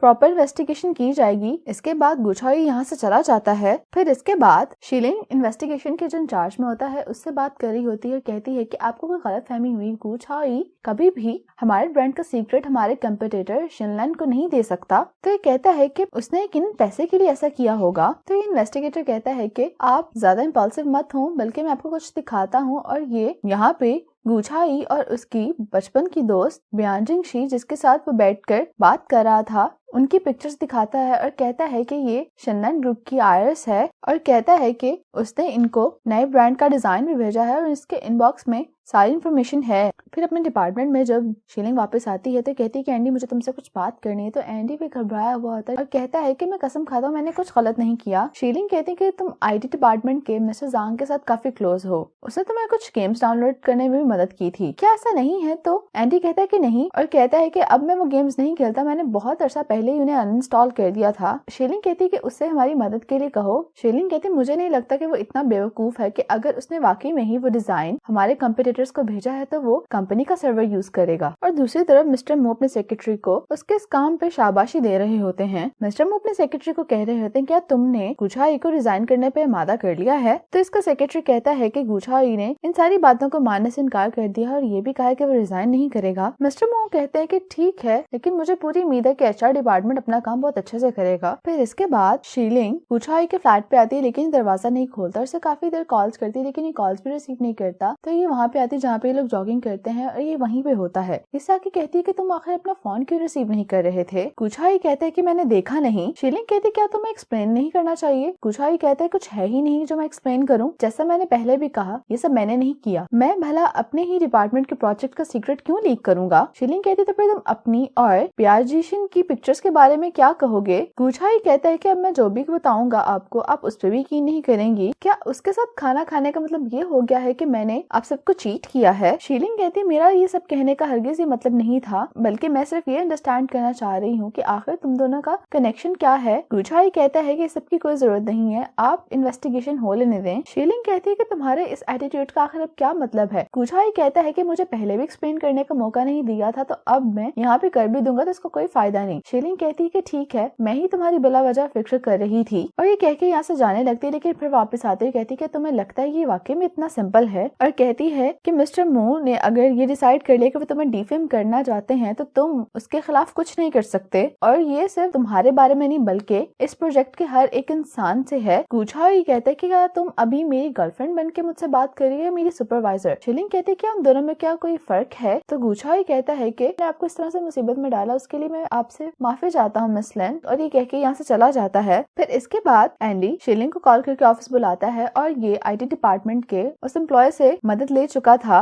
और ये एक फुटेज लेके आता है जिसमें ये शीलिंग को बता रहा होता है कि कोई बाहर से आया है जिसने आके गुझाई का सिस्टम यूज किया है और कहता है कि इसमें उस शख्स की शनाख्त करना इतना आसान नहीं है, इसीलिए हम किसी पे इल्जाम नहीं लगा सकते। लेकिन शीलिंग जब ये वीडियो देख रही होती है तो कहती है कि ये वू जियांग है। ये कहने वाला होता है कि ये मिस्टर मो का असिस्टेंट है तो ये इसे खामोश रहने का कहती है कि इस वीडियो की कॉपीज बना के रख लो और इसके बारे में किसी को न बताना। फिर इसके बाद अगले दिन ये सब लोग मीटिंग में होते हैं। मीटिंग के बाद शीलिंग कहती है कि मैं आप सबको कुछ दिखाना चाहती हूँ। और ये वही वीडियो होती है और बता रही होती है कि आईपी एड्रेस भले ही गुझाओ का ही था, लेकिन ये मेल उसके कंप्यूटर से नहीं की गई। मिस्टर मू कहते हैं कि आखिर तुम क्या कहना चाह रही हो? तो ये कहती है कि किसी ने गुझाओ के सिस्टम का पासवर्ड चुराया है और हमारे डिपार्टमेंट में आगे किसी न्यू कंप्यूटर से उसने ये ईमेल शिनलैन को की है। मिस्टर मू कहते हैं क्या तुम इस कंप्यूटर को लोकेट कर सकती है? तो शीलिंग मिस्टर मू को बता रही होती है कि ये एक्टिविटी किसी दूसरे कंप्यूटर से हुई है और वो कंप्यूटर गुझाओ का नहीं है। मिस्टर मू कहते हैं क्या हम उस कंप्यूटर को लोकेट कर सकते हैं? तो कहती है कि बिल्कुल कर सकते हैं, लेकिन शीलिंग कहती है कि वो कोई कंप्यूटर नहीं बल्कि वो मेल किसी मोबाइल फोन से की गई है। ये कहती है कि हम उन्हें सर्वेलेंस कैमरा की मदद से इजीली पकड़ सकते थे, लेकिन बैड लक के कैमरा अंडर मेंटेनेंस हैं, जिसकी वजह से कोई भी फुटेज नहीं है। मिस्टर मू सारी बात को कवर करते हुए मीटिंग के बाकी मेंबर से कहता है कि शीलिंग ने इस मामले को बहुत अच्छे से हैंडल किया है, क्या किसी और को इतराज है गुझाओ के यहाँ पे रहने से? तो सभी इस बात पे कहते हैं कि हमें कोई इतराज नहीं। फिर इसके बाद शीलिंग वहाँ से वापस अपने डिपार्टमेंट आ जाती है और ये आके अपने कोलीग्स को बताती है कि गुझाओ बेकसूर है। सभी ये बात सुन के बहुत खुश हो जाते हैं। फिर इसके बाद जब शीलिंग वापस घर जा रही है तो काफी तेज बारिश होती है, लेकिन यहीं पर गुझाओ छतरी लेके आ जाता है और इससे माफी मांगता है। कहता है कि मैं काफी हार्श हो गया था तुम्हारे साथ, मुझे ऐसा नहीं करना चाहिए था, मैं आइंदा ख्याल रखूंगा। और कहता है कि बाकी बात रही ब्यांजिनशी की, वो मेरी बचपन की दोस्त है, हम लोग किंडरगार्टन भी साथ जाते थे। मैं उस दिन सिर्फ उसके पास मदद लेने गया था ताकि मुझे लिंग खांग के बारे में मालूम हो सके। शीलिंग कहती है कि अगर तुम लोग किंडरगार्टन के टाइम से एक दूसरे को जानते तो इसका मतलब तुम लोग दोस्त से बढ़कर होते। कहता है कि नहीं, ऐसा बिल्कुल नहीं, हम लोग बहुत अच्छे दोस्त हैं, इससे ज्यादा कुछ नहीं। लेकिन ये कहती है कि ठीक है, इसमें कोई मसला नहीं, हर किसी के अपने अपने सीक्रेट्स होते हैं, जरूरी नहीं कि हर बात हर किसी को मालूम हो। फिर इसके बाद गुझाओ कहता है कि हमें घर जाके सेलिब्रेट करना चाहिए। फिर ये इसे अपने अपार्टमेंट में ले आता है और कहता है कि मैं तुम्हारे लिए गिफ्ट भी लेके आया हूँ, और कहता है कि अपना हाथ आगे बढ़ाओ। जैसे ही हाथ आगे बढ़ाती है तो ये ऐसा चाबी दे देता है, कहता है कि ये मेरे फ्लैट की चाबी है, तुम जब चाहे यहाँ पे आ सकती हो। फिर ये दोनों बैठ के खाना खाते हैं और सेलिब्रेट करते हैं, क्योंकि आज से गुझाओ की जॉब परमानेंट हो गई थी। ये दोनों वाइन पी रहे होते हैं कि तभी गुझाओ को खांसी आती है, तो कहते हैं कि मुझे प्लीज फ्रिज से पानी ला दो। ये जैसे ही पानी लेने जाती है तो फ्रिज में प्लांट्स लाइट के साथ डेकोरेट होते हैं। तभी गुझाओ पीछे से बर्थडे सॉन्ग गाता हुआ आ रहा होता है, हाथ में केक लिए भी। ये कहती है कि तुम्हें कैसे मालूम कि आज मेरी बर्थडे है? तो ये कहता है कि ये जरूरी नहीं, तुम विश करो। फिर इसके बाद दोनों बैठ के केक खाने लग जाते हैं। गुझाओ जब ऑफिस आता है तो इसके कोलीग से देख के बहुत खुश होते हैं। ये सबके लिए इसी खुशी में कॉफी भी लाया होता है। सबको इनकी कॉफी देने के बाद ये फिर शीलिंग के पास पे जाता है कॉफी लेके। ये शीलिंग को इसकी कॉफी देते हुए कहता है कि मेरी कॉफी शुगरलेस है। फिर ऐसे किस करता है, उसके बाद कहता है कि अब वो मीठी हो गई है, और फिर इसके बाद यहाँ से चला जाता है। शीलिंग ये देख के बहुत खुश होती है। ये अपने ब्लाइंडर्स ऊपर करके देखती है कि गुझाओ को मिस्टर मू ने बुलवाया होता है, तो ये वहाँ से चला जाता है। और ये कहती है कि आखिर अब मिस्टर मू को इससे क्या चाहिए, तो ये इनका पीछा करती है। मिस्टर मू और गुझाओ गाड़ी में बैठ के बात करने लग जाते हैं। इसके अंकल इससे कहते हैं कि तुम ना ही मेरे कॉल्स उठाते हो और ना ही मेरे मैसेजेस का जवाब देते हो, आखिर कहाँ बिजी हो? तो ये कहता है कि आपको मालूम ही है बेबी क्या हुआ है। शीलिंग इनको चुपके देख रही होती है, लेकिन इसे नहीं मालूम होता कि आखिर किस बारे में बात कर रहे हैं। इसके अंकल इससे कहते हैं कि जबकि तुम यहाँ से जा ही चुके हो तो एक फेयरवेल डिनर भी होना चाहिए, आज रात तुम आओ, हम लोग डिनर करेंगे। तो कहते हैं कि ठीक है, मैं आ जाऊंगा, लेकिन इसने इससे पहले शीलिंग से भी रात डिनर का प्रॉमिस किया हुआ था। फिर इसके बाद ये लोग यहाँ से चले जाते हैं। शीलिंग इनको इस तरह से देख के खुद से कहती है ये एक दूसरे के काफी क्लोज लगते हैं। फिर इसके बाद जब ये वापस आता है तो शीलिंग इससे पूछती है कि मिस्टर मू आखिर तुमसे क्या बात कर रहे थे? तो ये कहते हैं कि वही ईमेल वाला इंसिडेंट। शीलिंग को इसकी बात पे यकीन नहीं आ रहा होता, तो कहती है क्या कुछ और नहीं है? तो कहता है कि नहीं, हाँ लेकिन मैं तुम्हें एक बात बताना भूल गया कि आज रात हम लोग डिनर नहीं कर सकते, तो इसलिए तुम घर पे मेरा वेट करना। फिर इसके बाद शीलिंग कुछ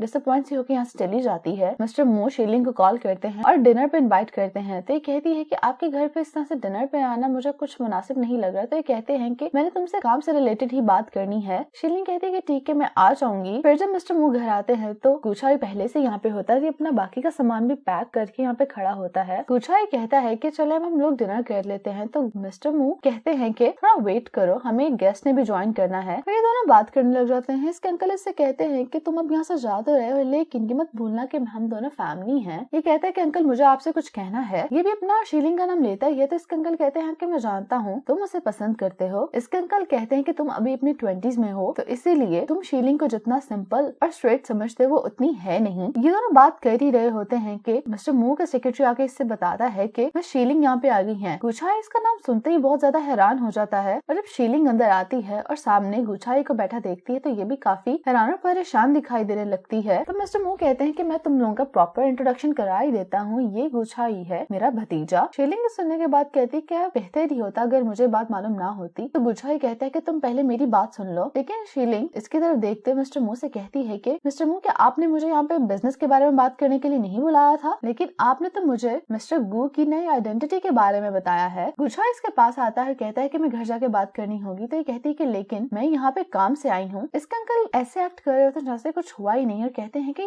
गेस्ट है हमारी, हम लोग सारी बातें डिनर पे करेंगे। गुचाई कहता है कि अंकल डिनर पे भूल जाए, लेकिन शीलिंग कहती है कि ठीक है, हम लोग डिनर पे बात करेंगे और यहाँ से चली जाती है। फिर इसके बाद ये तीनों डाइनिंग टेबल पे बैठ जाते हैं और मिस्टर मू गुचाई की तारीफें करने लग जाता है कि कितना केपेबल है और इसने कैसे अपनी जगह ऑफिस में बनाई। तो शीलिंग कहती है कि बिल्कुल इंसान की नेचर बहुत अनप्रेडिक्टेबल होती है, हमेशा मासूम दिखने वाले लोग ही झूठे होते हैं। और मिस्टर मू बताते हैं कि मेरा भतीजा बहुत इंटेलिजेंट है, इसने आप इंटर्नशिप से पहले तुम्हारे बारे में काफी रिसर्च की कि तुम किस तरह की सुपरवाइजर हो ताकि ये तुम्हारे साथ अच्छे से काम कर सके। गुचाई को सारी बातें सुनते हुए गुस्सा आ रहा होता है, कहता है कि अगर आपको कोई प्रॉब्लम है आप मुझसे डायरेक्ट बात करें, आप शीलिंग को आज यहाँ पे बिठा के सारी बातें क्यों कर रहे हैं। ये शीलिंग के पास आता है और इसका हाथ पकड़ के इसे यहाँ से ले जाता है। वे दोनों घर से बाहर आ जाते हैं तो गुचाई शीलिंग से कहता है कि मेरा झूठ बोलने का तुमसे ऐसा कोई इरादा नहीं था। ये कहती है कि मैंने तुमसे पूछा भी था। गुचाई कहता है कि तुम्हें कब मालूम हुआ? तो शीलिंग कहती है ये जरूरी नहीं है। गुचाई कहता है कि मैं अपने अंकल को सारी बात बताने वाला था और फिर उसके बाद तुमसे बात करने वाला था। शीलिंग कहती है कि किस सच के बारे में तुम बात कर रहे हो कि तुम्हारा तो यहाँ पे आना तक प्लान था, तुमने हर चीज प्लान की हुई थी। ये कहता है कि तुम मुझे एक दूसरा मौका दो। तो कहती है कि तुमने मेरे एतबार को ठेस पहुंचाई है, मुझे तो ये भी नहीं मालूम कि तुम दोनों में से शैनचिन ग्रुप का असली मालिक कौन है। गुचाई से माफी मांगता है तो शीलिंग कहती है कि मुझे अब ये सब कुछ और नहीं बर्दाश्त करना, मैं तुमसे ब्रेकअप कर रही हूँ, और ये कह के यहाँ से चली जाती है। फिर इसके बाद गुचाई अपना सामान लेने के लिए वापस अंदर आता है। ये जब यहाँ से जा रहा होता है तो इसके अंकल कहते हैं कि तुम लोगों का साथ वैसे भी मुमकिन नहीं था और मैंने तुम्हारे भले के लिए किया है। गुचाई को गुस्सा आ जाता है, कहता है कि आपने सब कुछ जानते बूझते किया और फिर भी आप ये कह रहे हैं कि ये सब मेरे लिए था, इसमें शीलिंग का क्या कसूर है? आपने उसके साथ बहुत गलत किया है। इसके अंकल कहते हैं कि तुम अभी यंग हो, तुम्हें उन चीजों के बारे में नहीं मालूम जो मैं जानता हूँ, इसलिए तुम फिक्र मत करो और शीलिंग को मैं संभालूंगा। गुचाई कहता है कि आप उससे दूर ही रहिएगा। ये कह के यहाँ से चला जाता है। फिर इसके बाद अगली सुबह जब ये दोनों ऑफिस जा रहे होते हैं तो लिफ्ट के सामने खड़े होते हैं और दोनों ही एक दूसरे से बात नहीं करते। जैसे ही लिफ्ट यहाँ पे आती है तो शीलिंग पहले अंदर चली जाती है और दरवाजा बंद कर लेती है, लेकिन ये गुचाई के लिए दोबारा से दरवाजा खोलती है। गुचाई भी अंदर आ जाता है। ऑफिस आते ही ये मिस्टर मू से मिलती क्योंकि उन्हें इससे कुछ बात करनी थी। मिस्टर मू कहते हैं कि मैंने तुम्हारे मैसेजेस देखे, लेकिन मैंने इस बारे में ऐसा कुछ सोचा नहीं। मैं उम्मीद करता हूँ कि इस वजह से तुम्हें कोई प्रॉब्लम नहीं हुई होगी। शीलिंग कहती है कि आपने गुचाई को मेरी असिस्टेंस में रखा, इसका मतलब ये है कि आप मुझ पर बहुत ज्यादा ट्रस्ट करते हैं। मिस्टर मू कहते हैं कि मैं जानता हूँ कि तुम बहुत रिस्पॉन्सिबल हो और कितने अच्छे से काम कर रही हो, इसीलिए मैं तुमसे इस बारे में कुछ और भी बात करना चाहता हूँ। तो शीलिंग कहती है आप कहें, मैं सुन रही हूँ। मिस्टर मू इससे कहते हैं कि मैं ये चाहता हूँ कि तुम बोर्ड मेंबर बन जाओ। अगर तुम इस बात पे राजी होती हो तो मैं तुम्हें अपने हिस्से के शेयर्स में से 3% शेयर्स दे दूंगा। शीलिंग कहती है कि मैं आपके लिए क्या कर सकती हूँ। मिस्टर मू कहते हैं कि तुम मेरा दिमाग बहुत अच्छे से पढ़ लेती हो, मुझे कुछ कहने की जरूरत ही नहीं पड़ती। तो ये कहते हैं कि मैं तुम्हारे साथ अब सही से बात करूंगा, जैसे तुम जानती कि गुचाई मेरा भतीजा है और मैं इसकी कितनी परवाह करता हूँ। जब से मेरी बहन बाहर गई है अपने करियर पे फोकस करने के लिए, तब से मैं ही गुचाई की देखभाल कर रहा हूँ। लेकिन ये बात तुम भी जानती हो कि आखिर में वो दोनों माँ बेटा हैं। बहुत से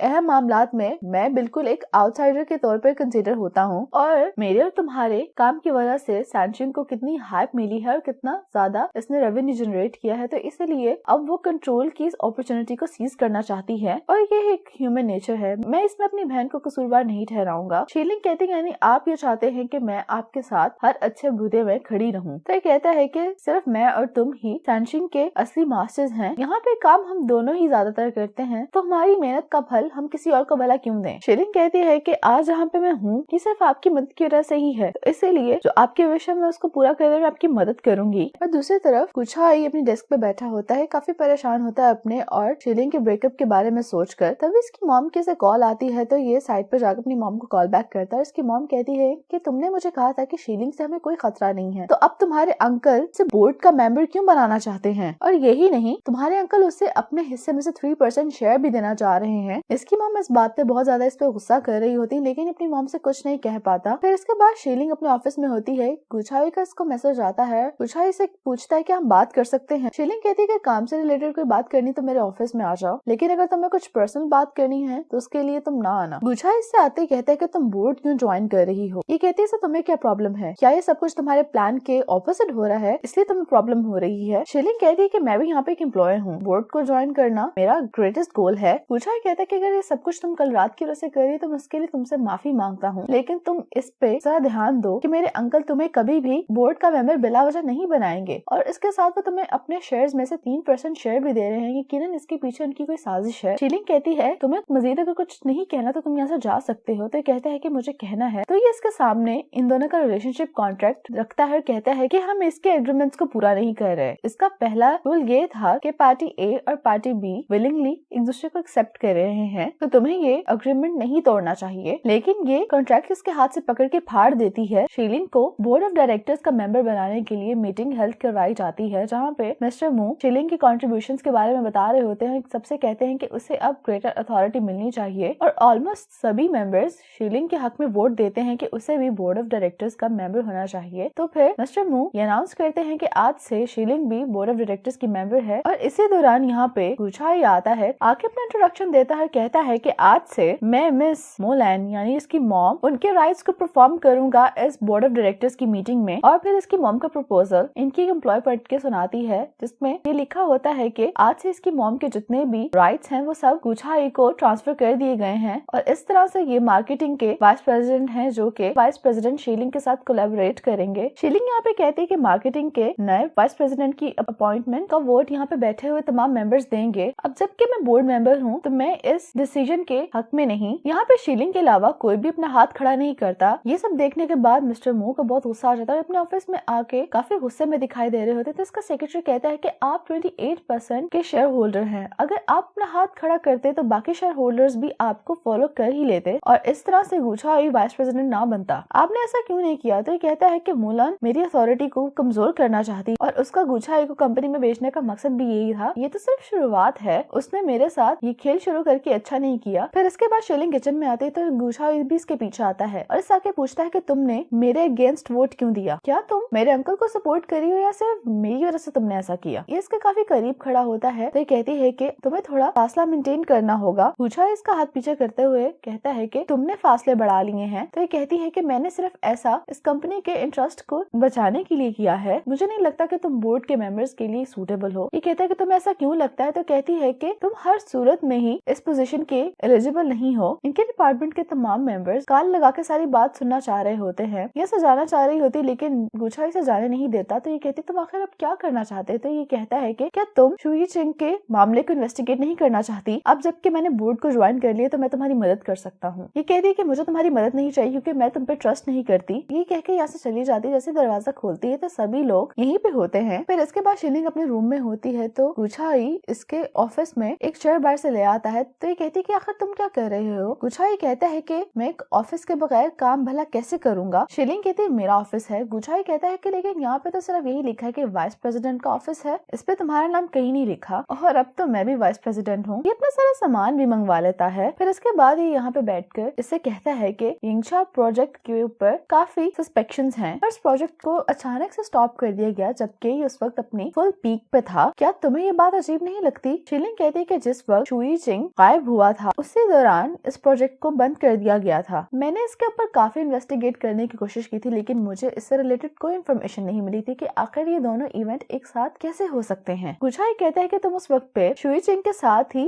उसके डिपार्टमेंट में काम करती थी, क्या उसने तुम्हारे साथ प्रोजेक्ट से रिलेटेड कोई चीज रिवील नहीं की? ये कहती कि युई चिंग इस प्रोडक्ट का जनरल मैनेजर था, ज्यादा इन्फॉर्मेशन उसी को मालूम थी और हमारे ग्रुप में से किसी को भी इतनी इन्फॉर्मेशन नहीं थी, ना ही उसने मुझे इन्वॉल्व किया। और कहता है कि जो एक्सप्लेनेशन तुम्हें युई चिंग ने नहीं दी वो मैं तुम्हें दूंगा। शीलिंग ऑफिस से जा रही होती है तो गुचाई कहता है कि हम दोनों साथ ही निकलते हैं। तो ये कहती है कि मेरी किसी के साथ अपॉइंटमेंट है। इससे पूछता है कि किसके साथ है। ये कहती है कि इससे तुम्हारा कोई लेना देना नहीं। शीलिंग शाओचिंग से मिलने के लिए आई होती है तो ये कहती है कि आखिर ऐसी कौन सी बात है जो तुम ऑफिस में नहीं बता सकती थी? शाओचिंग कहती है कि पर्सनल बात है और फिर पूछती है कि क्या आप और गुचाई ठीक हैं? तो ये कहती है कि हमारे दरमियान ऐसा कुछ नहीं कि हमारा झगड़ा हो। तो ये कहती है कि आप जानती हैं मैं आपसे क्या पूछना चाह रही हूँ। गुचाई ने सबको ये कहा हुआ था कि जब भी हम लोग फील्ड वर्क पर जाएं तो अपने साथ इनहेलर पंप रखें और वो रोजाना आपके लिए ब्रेकफास्ट लेके आता है, कॉफी भी लेके आता है, वापसी पे घर जाते हुए आपका बाहर इंतजार तक करता है, बल्कि जब हम लोग मीटिंग में होते हैं तब भी वो आप ही को देख रहा होता है। शाओचिंग बहुत ऑकवर्ड होकर पूछती है क्या वाकई में आप उसके लिए कोई फीलिंग्स नहीं रखती? तो ये कहती है कि बिल्कुल नहीं। शाओचिंग ये सुनकर खुश हो जाती है और कहती है तो फिर क्या इसका मतलब ये है कि मैं गुचाई को परस्यू कर सकती हूँ? और दूसरी तरफ गुचाई वापस घर आके बहुत बेचैन होता है कि आखिर शीलिंग किससे मिलने गई है ये नोटिस करता है कि शीलिंग वापस आ गई है, तो कचरे का शावर उठाता है और बाहर जाता है। ऐसे प्रिटेंड करता है कि जैसे कोइंसिडेंस है। शीलिंग से बात भी करने की कोशिश करता है, लेकिन शीलिंग इसकी बात का जवाब दिए बगैर अंदर चली जाती है। घर आके शीलिंग शाओचेंग की बातें सोचकर कंफ्यूज हो रही होती है और इसे अपनी कही बात पे गुस्सा भी आ रहा होता है। फिर इसको जब शाओचेंग की इनहेलर वाली बात याद आती है तो ये इनहेलर समेत गुछाओई की तमाम दी हुई चीजें और इसके इस्तेमाल की हुई चीजें एक बॉक्स में डाल के बाहर ले जाती है। जैसे दरवाजा खोलती है तो गुछाओई भी बाहर आया होता है। फिर कहता है कि देखो फिर कैसा इत्तेफाक हुआ है, क्या तुम भी कचरा फेंकने जा रही हो? लेकिन ये इसकी बात का जवाब नहीं देती। गुछाओई अपने घर का दरवाजा बंद करता है और फिर कहने लग जाता है कि ओ नहीं, मैं तो अपने घर की चाबियां लेके ही नहीं आया, अब मैं वापस अंदर कैसे जाऊंगा? लेकिन शीलिंग इसको और इसकी बात को इग्नोर करके यहाँ से चली जाती है। और फिर जब ये ट्रैश बिन के पास खड़ी होती है तो गुछाओई इसके पीछे आता है और कहता है कि क्या तुम मुझे आज रात के लिए अपने घर पे रुकने की इजाजत दे सकती हो? तो शीलिंग अपने बॉक्स से वो चाबी निकालती है जो कि गुछाओई ने इसे दी थी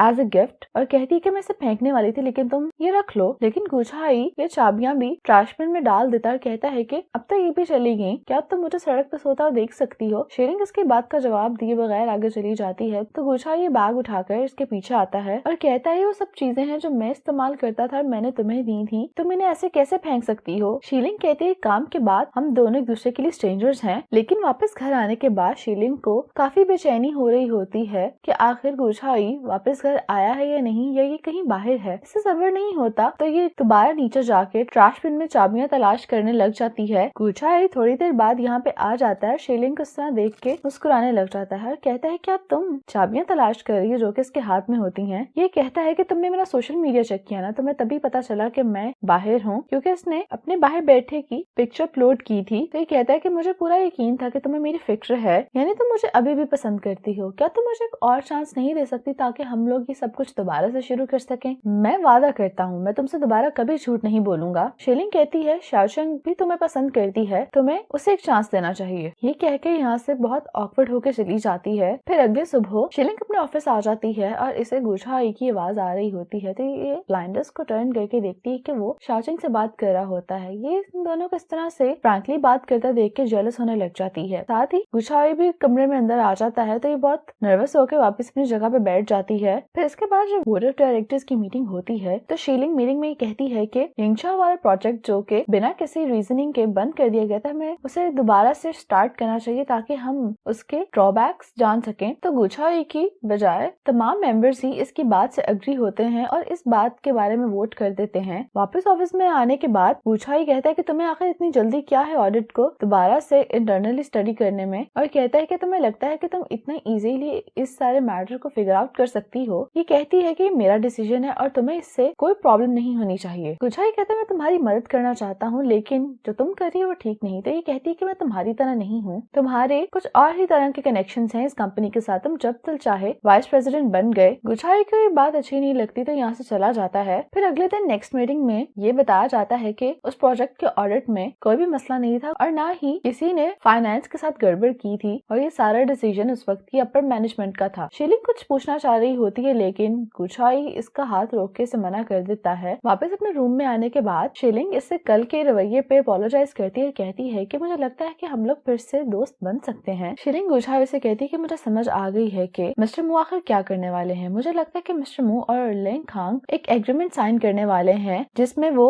टियानी ब्रांड के डिस्ट्रीब्यूशन राइट्स को कंट्रोल करेंगे। गुछाओई कहता है कि मैं बाकी डिटेल्स मालूम करने की कोशिश करता हूँ। शीलिंग कहती है कि चलो बस आज के लिए इतना बहुत है। गुछाओई कहते हैं कि हम साथ में घर जा रहे थे। कहती है कि हाँ। ये दोनों जब बाहर आते हैं तो शाओचेंग यहीं पे बैठी होती। शीलिंग कहती है कि तुम अभी तक यहाँ पे क्या कर रही हो? तो ये कहती है कि मैं गुछाओई का वेट कर रही थी। ये कहती है कि मैंने तुम्हें एक टेक्स्ट मैसेज किया था लेकिन तुमने अभी तक उसका जवाब नहीं दिया। तो ये कहता है कि माफ करना मैं काफी बिजी था। गुछाओई कहने वाला होता है कि हम लोग के कुछ प्लान्स हैं लेकिन शीलिंग कहती है कि कोई बात नहीं, तुम दोनों जाओ, वैसे भी काफी देर से तुम्हारा वेट कर रही थी, और खुद ही कह के यहाँ से चली जाती है। फिर ये दोनों खाना खाने के लिए आ जाते हैं तो शाओचेंग इससे कहती है कि मैं तुम्हें बहुत पसंद करती हूँ, क्या मैं तुम्हारी गर्लफ्रेंड बन सकती हूँ? तो गुछाओई कहते मैंने तुम्हें पहले भी बताया था मैं पहले से किसी को पसंद करता हूँ। तो ये कहती है कि मुझे लगता है कि तुम बस शीलिंग की बात कर रहे हो। तो ये कहता है कि हाँ। शाओचेंग कहती है लेकिन तुम लोग तो रिलेशनशिप में नहीं हो, मेरा तो अभी भी चांस है। ये कहता है कि तुम बहुत अच्छी हो लेकिन मेरे लिए तुम सिर्फ मेरी दोस्त हो, तुम्हें मेरे साथ अपना वक्त जाया नहीं करना चाहिए। तो ये कहती है कि ये टाइम वेस्ट करना तो ना हुआ अगर मैं तुम्हें कहूँ कि तुम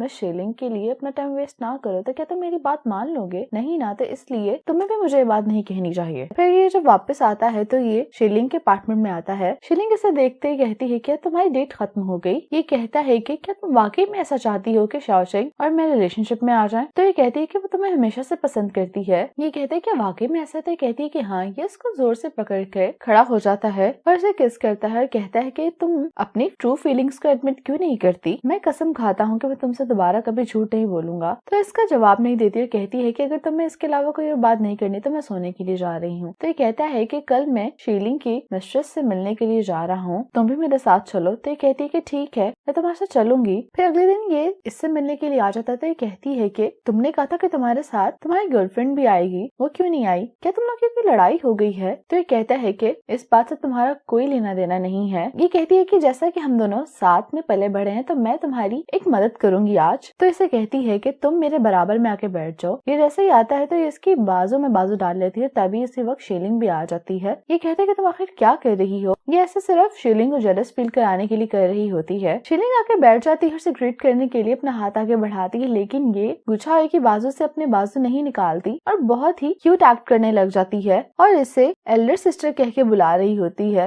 और कहती है कि तुम हकीकत में तो और भी ज्यादा खूबसूरत हो। तुम्हें इस तरह देखने के बाद मुझे लगता है कि मुझे गुच्छाई को तुम्हारे पास काम करने नहीं जाने देना चाहिए। तो गुच्छाई इसे कहता है कि अब हमें काम की बात कर लेनी चाहिए, तुम्हें जो भी मालूम है हमें बताओ। तो ये बताती है कि मैंने काफी रिसर्च की है, उसके बाद मुझे पता चला है कि खांगलेंग अपने ग्रुप का एक लीगल पर्सन है, लेकिन इसकी कंपनी का सबसे बड़ा शेयर होल्डर कोई थांगशाओ नामी आदमी है। लेकिन थांगशाओ का कोई अता पता नहीं और ना ही उसकी कोई इन्फॉर्मेशन ऐसे मुझे मिली है। शीलिंग कहती है यानी थांगशाओ किसी और के नाम पे शेयर्स को होल्ड किए हुए है। तो ये कहती है कि हाँ। गुच्छाई कहता है कि मुझे ये नाम कुछ जाना पहचाना लग रहा है और कहता है कि मुझे याद है जब मैं अपने अंकल के पास पहले रहा करता था तो मुझे याद है एक दिन अंकल फोन पे किसी थांगशाओ नामी आदमी से बात कर रहे थे और वो लोग यूएस में किसी स्कॉलरशिप और मंथली अलाउंस के बारे में बात कर रहे थे। शीलिंग कहती है यानी कि असली मास्टरमाइंड मिस्टर मो है जो कि सैनचिंग ग्रुप और लिंकांग ग्रुप के दरमियान इस डील को बनाए हुए है। गुच्छाई कहता है कि वो सब कुछ इसलिए करे क्योंकि वो सबसे बड़ा शेयर होल्डर बनना चाहता है। ये बात खत्म होने के बाद पियान गुच्छाई से कहती है कि मुझे बहुत प्यास लग रही है, क्या तुम मेरे लिए जूस लेके आओगे? गुच्छाई कहता है कि क्या तुम नॉर्मल नहीं रह सकती? ये बहुत ज्यादा जिद कर रही होती है तो गुच्छाई को यहाँ से जाना पड़ता है। इसके जाने के बाद ये शीलिंग से कहती है कि तुम उससे मोहब्बत करती हो और तुम्हें देखने से ही मालूम हो रहा है कि तुम कितनी जेलस हो रही हो। अगर तुम वाकई में ही उसे पसंद करती तुम उसके साथ क्यों नहीं हो? शीलिंग कहती है कि तुम उसे पसंद नहीं करती। तो ये कहती है कि मैं इसे सिर्फ उसकी हेल्प करने के लिए कर रही थी क्योंकि मुझे डर था कि कहीं वो ये कभी समझ ही ना पाए कि तुम उसे पसंद करती हो। तो ये कहती है कि मेरी मॉम चाहती थी कि हम दोनों शादी करें, लेकिन मैं इसे हरगिज नहीं कर सकती और मैं इस शादी जैसी चीज से बचने के लिए घर से भी भागने वाली हूँ, तो इसलिए तुम्हें मुझसे डरने की कोई जरूरत नहीं है। और से कहती है कि जहाँ तक मुझे मालूम है तुम वो पहली लड़की हो जिसे इससे मोहब्बत हुई है और जहाँ तक मैं उसे जानती हूँ ये बहुत ज्यादा जिद्दी है। शीलिंग कहती लेकिन मैं अभी श्योर नहीं। तो व्यान इसे कहती है कि तुम्हें टाइम के साथ सब मालूम हो जाएगा। शीलिंग वापस ऑफिस आके गुच्छाई को कहती है कि तुम्हें इस प्रोजेक्ट से पीछे हट जाना चाहिए। तो ये कहता है कि आखिर ऐसा क्यों? शीलिंग कहती है कि मैं नहीं चाहती कि तुम भी ईचिंग की तरह गायब हो जाओ इस प्रोजेक्ट की वजह से। ये कहती है कि मैं इस प्रोजेक्ट को दोबारा इन्वेस्टिगेट इसीलिए कर रही क्योंकि इसका ताल्लुक मुझसे और ईचिंग से है, लेकिन इस सब में तुम अपने अंकल को प्रोवोक क्यों कर रहे हो? तो ये कहता है कि क्या तुम मेरी फिक्र कर रही हो? शीलिंग कहती है कि मैं सीरियस बात कर रही हूँ। शीलिंग कहती है कि तुम अपने अंकल को तो अच्छी तरह से जानते ही हो कि वो किस किस्म का आदमी है। गुच्छाई कहता है कि तुम्हें फिक्र करने की जरूरत नहीं है। इस कंपनी में इंटर्न के तौर पे आने का मकसद इस प्रोजेक्ट को री-इन्वेस्टिगेट करना ही था क्योंकि मेरी मॉम को लगता है कि मेरे अंकल कंपनी के एसेट्स को ट्रांसफर कर रहे हैं,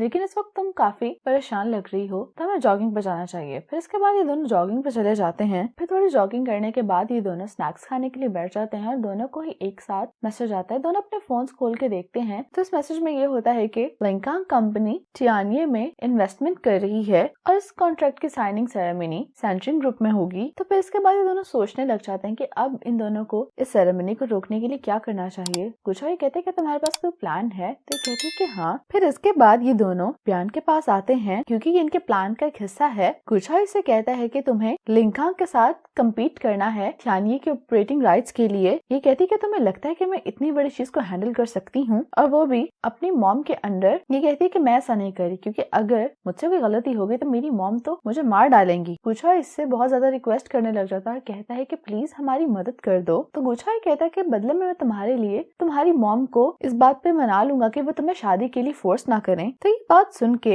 ये राजी हो जाती है। फिर इसके बाद ये ऑफिस आके दोबारा काम करने लग जाते हैं, लेकिन काम करते करते शीलिंग की आंख लग जाती है। गुच्छाई से कहता है कि हमें वापस अब चले जाना चाहिए, काफी देर होगी। तो ये कहती है कि नहीं, हमें काम पूरा करके जाना चाहिए क्योंकि हमारे पास इसके अलावा और कोई चांस नहीं है। मैं अपना मुंह धो के आती हूँ। तो जब ये मुंह धोने जाती है तो लाइट ऑफ हो जाती है और ये पैनिक करने लग जाती है, लेकिन गुच्छाई इसके पास फौरी तौर पे आ जाता है और इसे आके काम डन करता है। तो फिर ये दोनों घर आ जाते हैं। फिर इसके बाद काम करते करते शीलिंग तो सो जाती है, लेकिन गुच्छाई मुसलसल काम कर रहा होता है। शीलिंग की ऐसे थोड़ी देर के लिए आंख खुलती तो ये देखती है कि गुच्छाई अभी भी काम कर रहा होता है और इसे इस तरह देख के फिर दोबारा से सो जाती है। फिर अगले दिन मिस्टर मू का सेक्रेटरी से रिपोर्ट कर रहा होता है कि गुच्छाई और मिस शीलिंग इस प्रोजेक्ट को री इन्वेस्टिगेट कर रहे हैं और इस वजह से मैंने लाइट भी काट दी थी। तो ये कहता है कि उन्हें सर्च करने दो, उन्होंने पिछली पुरानी फाइल से क्या ही निकाल लिया होगा। साइनिंग सेरेमनी की मीटिंग शुरू हो जाती है, लेकिन अभी तक बयान जाशु नहीं आई होती। शीलिंग कहती है कि वो कहाँ रह गई। तो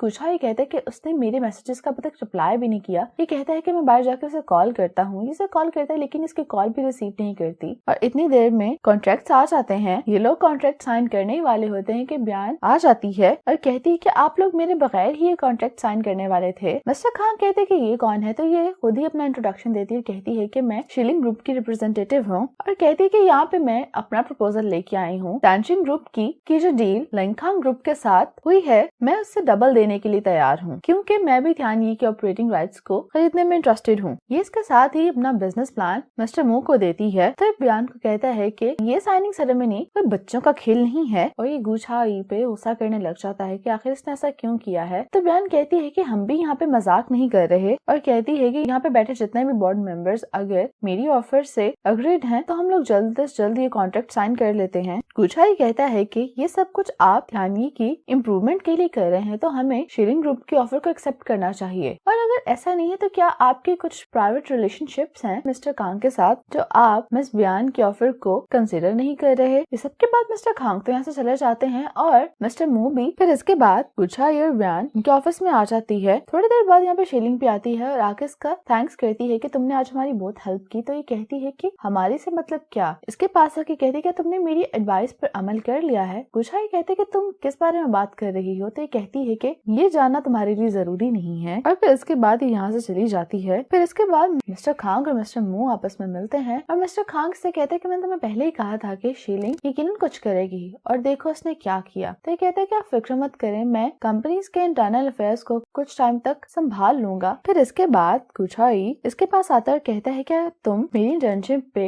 एक रेफरेंस नोट लिख सकती हो। तो ये काफी डिटेल्ड रेफरेंस नोट लिखती है कि इसने कितना अच्छा परफॉर्म किया अपने इंटर्नशिप के दौरान। तो इसको पढ़ने के बाद गुच्छाई कहते क्या तुम मुझे एक और फेवर दे सकती हो। तो ये इसके सामने रिंग बॉक्स खोलता है। गुच्छाई और बयान जिनशु दोनों साथ बैठे होते हैं। बयान की मॉम आ जाती है और कहती है कि मैं जानती हूँ तुम दोनों साथ पले बड़े हो और इसीलिए तुम दोनों एक दूसरे को बहुत अच्छे से जानते हो, तो शादी करने में आखिर क्या हर्ज है। बयान कहती है कि मॉम हम दोनों एक दूसरे के लिए कोई भी फीलिंग्स नहीं रखते। मॉम कहती है कि तुम तो चुप ही रहो, मुझे गुच्छाई से पूछना है। तो गुच्छाई कहता है कि इसमें बयान का कोई कसूर नहीं है, मैं वाकई में किसी और को पसंद करता हूँ। मॉम कहती है कि वो कहाँ पे है, तुम मुझे उससे मिलवाओ। ये दोनों इस मामले में शीलिंग को नहीं लाना चाह रहे होते। तो बयान की मॉम कहती है कि तुम दोनों अब ये ड्रामा छोड़ दो, लेकिन बयान अपनी मॉम को कहती है कि मॉम आपकी आंखों का मेकअप खराब हो गया है। तो उसकी मॉम ये ठीक करने के लिए चली जाती है, लेकिन कह के जाती है कि तुम दोनों मुझे कोई जवाब दिए बगैर यहाँ से नहीं जाओगे। बयान कहती है कि तुम यहाँ पे अकेले कैसे आ गए। दूसरी तरफ बयान की मॉम जब वॉशरूम जा रही होती है तो शीलिंग वहाँ से निकल के आ रही होती है। बयान की मॉम इसका नाम लेती है तो ये कहती है कि आप मुझे कैसे जानती हैं। तो ये कहती है कि मैं तुम्हें कैसे ना जानूं, तुम मिस्टर मू का राइट हैंड हो और मेरी बेटी ने कुछ दिन पहले ही तुम लोगों का ब्रांड खरीद लिया है। शीलिंग कहती तो आप पहले से सब जानती थी। बयान की मॉम कहती है कि तुम मेरे साथ डिनर पे चलो। तो ये कहती है कि हाँ मैं चलूंगी, बल्कि एक्चुअली मैं आपसे ही मिलने आई थी। यहाँ गुच्छाई कहता है कि अब मैं क्या करूँ। तो शीलिंग और बयान की मॉम दोनों ही यहाँ पे आ रहे होते हैं। गुच्छाई इंट्रोडक्शन देने वाला होता है तो बयान की मॉम कहती है कि मुझे सब कुछ पहले से मालूम है, तुम्हें बताने की जरूरत नहीं। बयान की मॉम कहती है कि तुम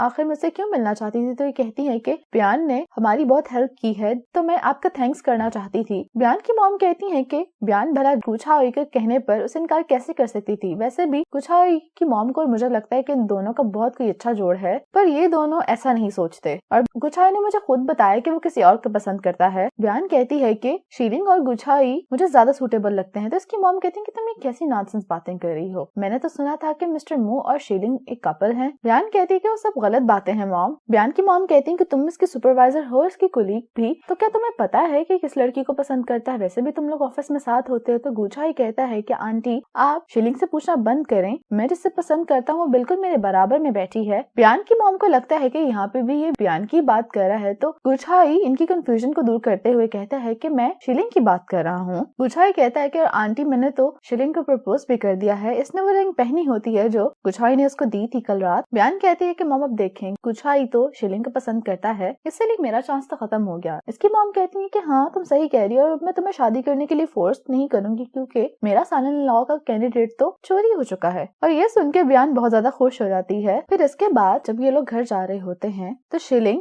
कहती है कि मैंने अपना पार्ट प्ले कर दिया है और अब ये रिंग तुम वापस ले लो। गुचाई कहता है कि मैंने तुम्हारे लिए ये रिंग बहुत पहले खरीदी थी और तुम मेरी इंटेंशन से अच्छी तरह वाकिफ हो। और फिर फ्लैशबैक में दिखाया जाता है कि एक दिन जब शीलिंग सो रही होती है तो गुचाई एक धागे की मदद से इसके रिंग का साइज ले लेता है, लेकिन शीलिंग ये रिंग उतार के इसे दे देती है। गुचाई कहता है कि रिंग मैंने सिर्फ तुम्हारे लिए ली थी, इसका किसी और से ताल्लुक नहीं है। मैं ये भी बात जानता कि तुम मुझे अभी भी पसंद करती, लेकिन तुम कोई फैसला क्यों नहीं ले पा रही। गुचाई कहते क्या ये सब कुछ मेरे झूठ बोलने की वजह से है, तो ये कहती कि नहीं, जब मैंने तुम्हें कहा था कि इस रिलेशनशिप को सीक्रेट रखना तो उस वक्त पे मैं खुद से झूठ बोल रही थी, मैं इस सब के लिए भी रेडी नहीं और मैं तुमसे सच कह रही हूँ, इसलिए तुम्हें ये कोशिश छोड़ देनी चाहिए। गुचाई कहता है कि इसमें कोई प्रॉब्लम नहीं है, मैं इंतजार कर सकता हूँ। और फिर इसके बाद शीलिंग यहाँ से चली जाती है। जब ये जा रही होती है तो गुचाई कहते हैं कि कल मेरी ग्रेजुएशन सेरेमनी है, तुम्हें वहाँ पे जरूर आना होगा, लेकिन शीलिंग कोई जवाब नहीं देती। गुचाई की ग्रेजुएशन सेरेमनी चल रही होती है, बहुत सारी लड़कियां इसके साथ तस्वीर खिंचवाने के लिए आ रही होती हैं क्योंकि ये अपनी यूनिवर्सिटी में काफी पॉपुलर था। शीलिंग ये सब कुछ देख रही होती है और ये देख रही होती है कि तकरीबन सभी लड़कियां इसके लिए बहुत खूबसूरत बुके ला रही होती हैं, लेकिन शीलिंग इसके लिए क्रॉस बुके लाई होती है और फिर ये सोच रही होती क्या ये देना सही है या नहीं। फिर इसके बाद एक लड़की आती है जिसने एक बनी का कॉस्ट्यूम पहना होता है और इसने हाथ में बहुत सारे पेपर्स पकड़े होते हैं जिसपे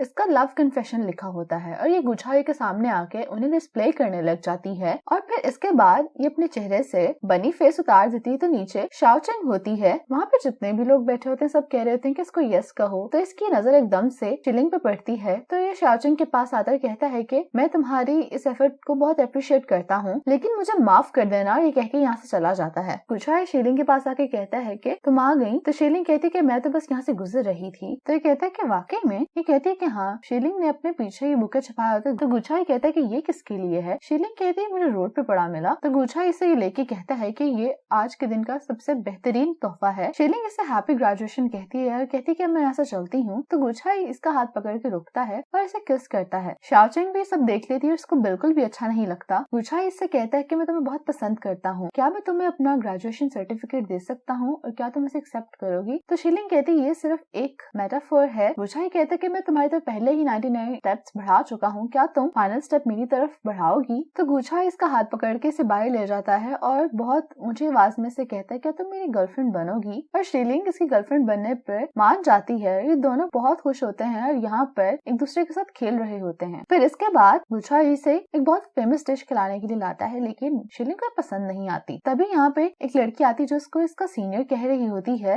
और कहती क्या ये तुम्हारी बहन है, ये बहुत खूबसूरत और स्टाइलिश है, क्या आप मेरी और गुचाई की तस्वीर ले सकती हैं। तो शीलिंग कहती है कि हाँ, लेकिन गुचाई इसका हाथ पकड़ के इसे रोकता है और कहता है कि ये मेरी गर्लफ्रेंड है। फिर इसके बाद ये दोनों अम्यूजमेंट पार्क पे आ जाते हैं। तो गुचाई कहता है कि मैं तुम्हारे साथ एक दफा फिर मेरी गो राउंड पर झूला लेना चाहता हूँ क्योंकि पहली दफा मैं तुमसे यहीं पे मिला था और उस दिन तुम खुश नहीं थी, लेकिन आज ऐसा कुछ नहीं है। तो गुचाई और शीलिंग झूला लेने के लिए चले जाते हैं और शीलिंग काफी खुश होती है इस सब से। जब गुचाई और शीलिंग वापस घर जा रहे होते हैं तो गुचाई कहता है कि आज तो तुम्हारे चेहरे से ही खुशी जाहिर हो रही है, तुम बहुत खुश हो, है ना। तो कहती है कि हाँ। शीलिंग कहती है कि तुमने मुझे इतने सारे लोगों के सामने प्रपोज किया, क्या तुम्हें बिल्कुल भी डर नहीं था कि अगर मैं तुम्हें रिजेक्ट कर देती तो फिर क्या होता। तो ये कहता है कि अगर तुम रिजेक्ट कर देती तो क्या होता, वैसे भी हम एथलीट्स के लिए नॉर्मल है कि फील्ड पे इस तरह से हार जीत का सामना हमें कई बार करना करना पड़ता है। शीलिंग कहती है कि आज तुम्हारी ग्रेजुएशन सेरेमनी अटेंड करने के बाद मुझे अपने यूनिवर्सिटी के डेज याद आ रहे थे और मुझे काफी अच्छा लगा यहाँ पे आके, लेकिन इस एहसास के साथ साथ मुझे हम दोनों के दरमियान जो गैप है वो भी बहुत अच्छी तरह से फील हुआ। गुचाई कहता है कि हाँ, मैं तुमसे छोटा तो जरूर हूँ लेकिन कद में तुमसे लंबा हूँ। इस बात पे शीलिंग हंसने लग जाती है। फिर इसके बाद ये लोग ऐसे ही चलते रहते हैं तो आगे एक फूड स्टॉल आता है। शीलिंग इसको देखने लग जाती है तो गुचाई कहते हैं क्या तुम्हें भूख लगी है? तो ये कहती है कि हाँ, लेकिन यहाँ पे कोई भी टेबल फ्री नहीं होती। तो गुचाई कहता है कि तुम घर चली जाओ, मैं जल्दी से ही घर ले आता हूँ। तो शीलिंग इसकी बात मान के यहाँ से चली जाती है। शीलिंग अपने घर आ जाती है। अभी दरवाजा सही से बंद नहीं हुआ होता तो इसके पीछे कोई होता है। इसे लगता है कि गुचाई है, लेकिन ये इसके डैड होते हैं और कहते हैं कि मुझे नहीं पता था कि मेरी बेटी इतने शानदार घर में रहती है। शीलिंग कहती है कि मेरे पास पैसे नहीं है और ये घर रेंट का है। इसके डैड कहते हैं कि पिछली बार अगर वो लड़का बीच में ना आता तो मैं तुम्हें अच्छा सबक सिखाता। शीलिंग कहती है आप जा रही हैं? नहीं, अगर नहीं तो फिर मैं पुलिस को बुला रही हूँ। तो इसके डैड कहते हैं कि आज मैं तुमसे यहाँ पे पैसे लेने के लिए आया हूँ। शीलिंग कहती है कि मेरे पास कोई पैसे नहीं और ना मैं आपको दूंगी। इसके ऐसा कहने पे इसके डैड इसे मारने लग जाते हैं। इसके डैड कहते हैं तो तुमने बोर्ड भी ज्वाइन कर लिया तो इसलिए मुझे 200,000 यॉन्स चाहिए। शीलिंग कहती है मेरे पास कोई पैसे नहीं है। तो ये अपने डैड का नाम लेके कहती है कि मुझे कत्ल कर दो, क्योंकि अगर तुमने मुझे कत्ल ना किया तो फिर मैं कसम खाती हूँ मैं तुम्हें यहाँ से जाने नहीं दूंगी। तो इसके डैड कहते हैं तो मुझे पैसे दो, मुझसे पीछा छुड़वा लो और उसके बाद हम लोग फिर से अजनबी बन जाएंगे। ये कहती है कि मेरे पास कोई पैसे नहीं है, आप यहाँ से चले जाएं। ये शीलिंग को फिर से मारने लगा होता है तो गुचाई आ जाता है। तो शीलिंग के डैड गुचाई से डर के यहाँ से भाग जाते हैं, लेकिन शीलिंग इस सबसे बहुत ज्यादा डिस्टर्ब हो जाती है। शीलिंग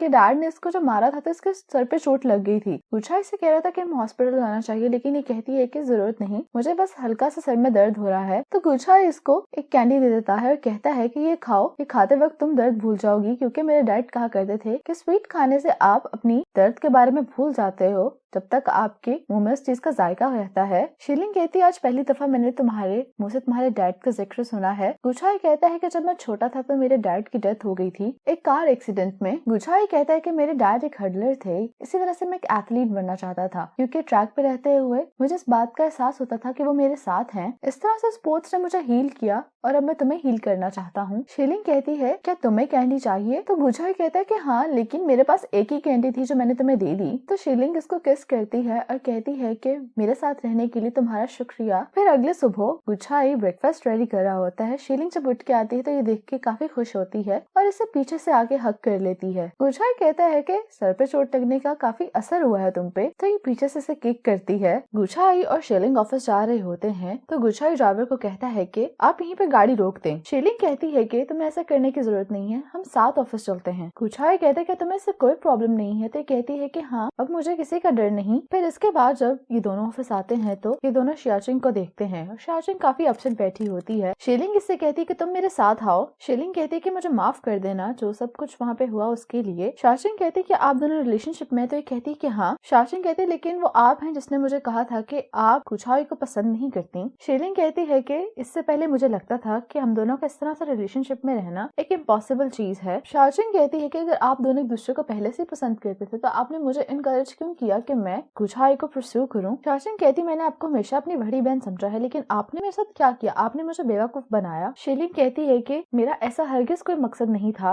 और दूसरी तरफ शीलिंग के डैड ऑफिस में आ जाते हैं और आके इसका नाम जोर जोर से चिल्लाने लगते हैं। तभी सिक्योरिटीज के पास आ जाती है और कहती है कि आप किससे मिलना चाहते हैं? तो ये कहता है कि मैं शीलिंग से मिलना चाहता हूँ। तो शीलिंग के डैड इन्हें धक्का देने लगता है और कहते हैं कि तुम नहीं जानते मैं कौन हूँ, मैं उसका बाप हूँ। और यहाँ पर गुचाई जल्दी से इसके पास आता है और कहता है कि एक इमरजेंसी हो गई, तुम्हें मेरे साथ चलना होगा। तो इसे यहाँ से ले जाता है। ये दोनों नीचे लॉबी में आ जाते हैं जहाँ पे इसके डैड होते हैं। शीलिंग कहती है कि आप यहाँ पे क्या कर रहे हैं? शीलिंग के डैड गुचाई को देख के कहते हैं कि तुम इस लड़के को यहाँ पे भी ले आई हो और तुम्हें शर्म नहीं आती, इसको खिलौने की तरह इस्तेमाल कर रही हो। गुचाई को गुस्सा आ जाता है और कहता है कि आपकी हिम्मत कैसे ये सब कहने की। शीलिंग अपने डैड से झगड़ने लगती है और तभी यहाँ पे गुचाई की मॉम आ जाती है। गुचाई की मॉम कहती है कि पुलिस को बुलाया जाए, लेकिन यहाँ पे थोड़ी देर रुकने के बाद शीलिंग के डैड खुद ही यहाँ से चले जाते हैं। और दूसरी तरफ मिस्टर मू का सेक्रेटरी से बताता बताता है कि मोलान यहाँ पे आ गई हैं और ली दाओगांग यानी शीलिंग के डैड आपसे मिलना चाहते हैं। फिर इसके बाद गुझाओ की मॉम इनके ऑफिस में आ जाती हैं और इनके ऑफिस को इंस्पेक्ट करने लग जाती हैं। शीलिंग इससे कहती है कि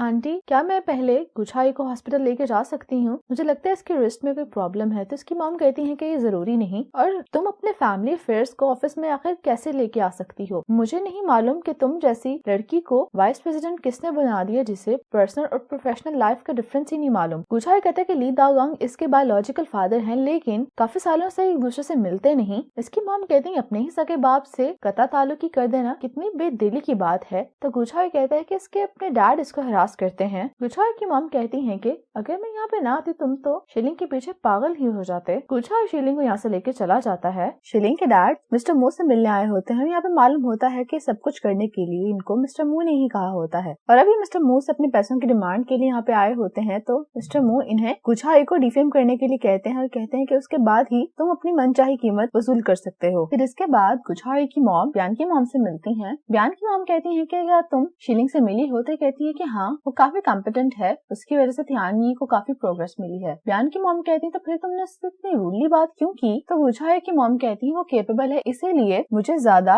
मुहतात होना पड़ेगा क्योंकि हमारी कंपनी अभी क्रिटिकल सिचुएशन में है। ब्यान की मॉम कहती है कि तुम इन 3 सालों में काफी बदल चुकी हो। तो कहती है कि हाँ, मैंने बिजनेस अपने छोटे भाई को दे के एक प्रोजेक्ट में 10 बिलियन का नुकसान करवाया है। अगर मैं मजीद इसी तरह करती रहूंगी तो रिजल्ट इससे भी ज्यादा बुरे होंगे। ब्यान की मॉम कहती है लेकिन मैं तुम्हें एक मशवरा दूंगी कि तुम गुझाओ की जिंदगी में मुदाखलत मत करो। तो गुझाओ की मॉम कहती है कि वो बिल्कुल भी लॉजिकल नहीं रहा और वो इस तरह का पहले था नहीं। ब्यान की मॉम कहती है लेकिन वो शीलिंग को बहुत ज्यादा पसंद करता है, तो इसलिए उसकी पर्सनल और प्रोफेशनल लाइफ को तुम मिक्स मत करो। गुझाओ की मॉम कहती है कि अगर शीलिंग मेरा ट्रस्ट गेन ना कर सकी तो मैं दोनों के रिलेशनशिप को सपोर्ट नहीं करूंगी। फिर इसके बाद गुझाओ और शीलिंग काउच पे दोनों लेटे होते हैं। तो गुझाओ शीलिंग को कहता है कि तुम आज ज्यादा क्लिंगी नहीं हो रही। शीलिंग कहती तुम्हें ने तो कहा था कि तुम एक लम्हे के लिए भी दूर नहीं रहना चाहते। तो ये कहता है कि मैं इस पिलो की बात कर रहा हूँ। शीलिंग बहुत हैरान होती है, कहती है कि वाकई में अब तुम इस पिलो से भी जेलस हो गए। गुझाओ कहता है कि ठीक है, अगर तुम्हारे पास ये पिलो है तो फिर मैं भी अपनी क्लासमेट का इन्विटेशन एक्सेप्ट कर लेता हूँ और उसके साथ बाहर घूमने के लिए चला जाता हूँ। शीलिंग कहती है कि ठीक है, चले जाओ। गुझाओ कहता है कि ये इवेंट पूरी रात होगा। तो शीलिंग कहती है कि इससे अच्छी बात और क्या हो सकती है,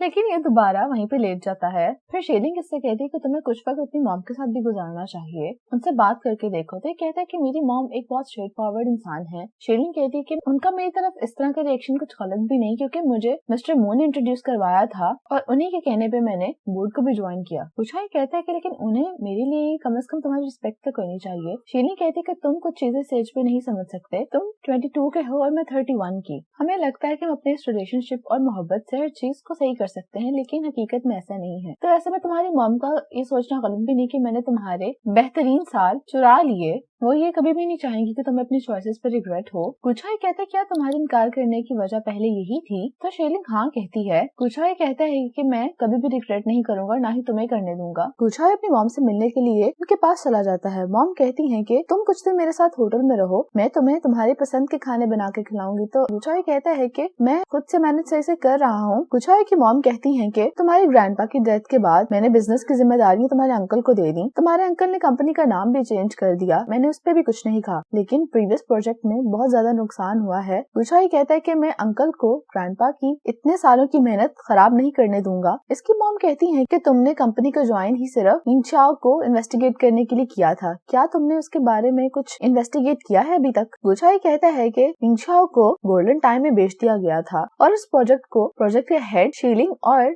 जो पैसे गायब हुए थे उनकी वजह से रोकना पड़ा, और मुझे लगता है थियानी की जो करंट सिचुएशन है वो बिल्कुल सेम है। मॉम कहती है तो क्या मतलब शीलिंग इस सब में मुलव्विस है? गुझाओ कहते हैं कि मुझे भी इस बारे में कुछ नहीं मालूम। गुझाओ कहते हैं लेकिन शीलिंग ने जब बोर्ड ज्वाइन किया तो उसने सबसे पहला काम यही किया कि उसने यिंगचाओ के इंटरनल ऑडिट की इन्वेस्टिगेशन करवाई, लेकिन उससे कुछ भी मालूम नहीं हुआ। मॉम कहती है यानी तुम कुछ भी नहीं ढूंढ पाए? तो गुझाओ कहते हैं लेकिन मुझे एक चीज के बारे में मालूम हुआ है कि जो तांगशा है रिंग खांग ग्रुप का एक शेयर होल्डर, वो शायद अंकल के बिहाफ पे शेयर्स को होल्ड किए हुए है। मॉम कहते हैं कि हम लोग को इनफ एविडेंस इकट्ठे करने होंगे ताकि हम लोग एक बोर्ड मेंबर्स की मीटिंग करा के तुम्हारे अंकल को प्रेसिडेंट की पोजीशन से हटा सके। मॉम कहती है जबकि मैं वापस आ गई तो मैं सबको हैंडल कर लूंगी, तुम और शीलिंग इससे दूर रहो। गुलछा यहाँ से उठ के जा रहा होता है। उसकी मॉम कहती है कि अब हमें शीलिंग के बारे में बात करनी चाहिए। मॉम कहती है मैं जानती हूँ कि तुम शीलिंग को पसंद करते हो, लेकिन शीलिंग तुम्हारे अंकल का एक मोहरा भी हो सकती है। उन्होंने अपने 3% शेयर्स भी उसके नाम कर दिए, फिर उसको बोर्ड ऑफ डायरेक्टर्स भी ज्वाइन करवा दिया। गुलछा कहता है कि ऐसा कुछ नहीं है, वो सब उनके बारे में फेक रूमर्स हैं। अंकल शीलिंग को अपने शील्ड के तौर पर यूज कर रहे हैं क्योंकि शीलिंग अपने काम के साथ सिंसियर है। गुलछा कहता है कि आपको मेरी पसंद पे ट्रस्ट होना चाहिए, तो मॉम कहती है मैं सिर्फ तुम्हारे बारे में कंसर्न हूँ। गुलछा कहता है कि मैं शीलिंग पे ट्रस्ट करता हूँ और आपको भी मुझ पे ट्रस्ट होना चाहिए। ये कह के यहाँ से चला जाता है। फिर इसके बाद गुलछा शीलिंग के पास आ जाता है। शीलिंग कहती है कि तुम्हारी मुलाकात कैसी रही अपनी मॉम के साथ? तो कहता है कि हमने नॉर्मल बातें की। शीलिंग कहती है कि तुम्हारी मॉम ने मेरी कोई बुराई की? तो कहता है कि हाँ।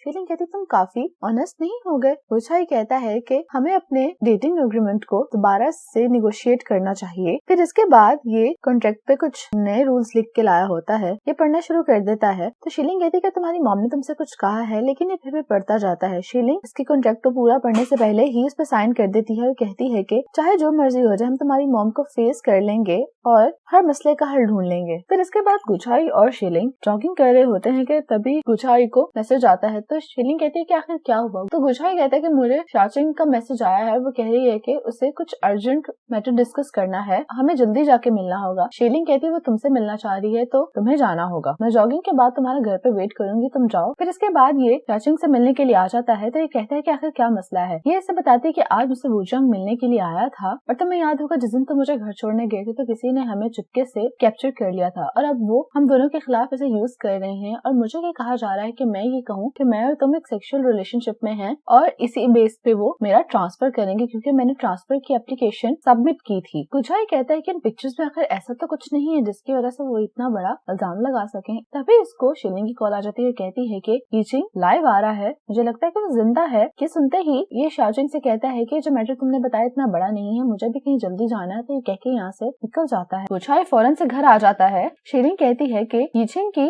ब्लॉग पोस्ट पे थोड़ी देर के लिए ऑनलाइन का स्टेटस शो हो रहा था। गुलछा कहता है कि तुम्हें लगता है कि वो वाकई में ऑनलाइन आया था या उसका अकाउंट हैक हो गया है? शीलिंग कहती है लेकिन आजकल के टाइम में ब्लॉग्स कोई भी यूज नहीं करता। गुलछा कहता है तो फिर यकीन वो खुद ही इस्तेमाल कर रहा होगा। शीलिंग कहती है कि उससे बात करके देखते हैं। फिर इसके बाद जब ये दोनों ऑफिस आते हैं तो गुलछा को इनका एक एम्प्लॉय कहता है कि आपके ट्रांसफर का प्रोसीजर चल रहा है क्योंकि आप पे अपने सबऑर्डिनेट को सेक्सुअली हरास करने का इल्जाम है। गुलछा कहता है कि चंद तस्वीरें ये साबित नहीं कर सकती। शाचिंग के ट्रांसफर पे तो मैं खुद अप्रूवल दे रहा था और इस बात का तो मैं शीलिंग को भी पता है। तो ये आदमी कहता है कि ऐसी बात नहीं है, बल्कि ये बात हमसे मैं शाचिंग नहीं की है कि वो अपना ट्रांसफर चाहती हैं। ये सब कुछ शाचिंग ने इसीलिए किया होता है क्योंकि ये कल रात इसकी बात पूरी तरह से सुन के नहीं गया था, जिसपे इसको गुस्सा आ गया था और अभी खड़े होकर कहती है कि मैं सारी बात को सही तरीके से बताऊंगी और मैं चाहती हूँ कि कंपनी के चैनल पे उसको ब्रॉडकास्ट किया जाए। गुलछा शीलिंग को बताता है कि कल रात वो मुझे यही बात बताना चाहती लेकिन मैंने उसकी बात पूरी तरह नहीं सुनी और जल्दी से तुम्हारे पास आ गया था। फिर इसमें से एक एम्प्लॉय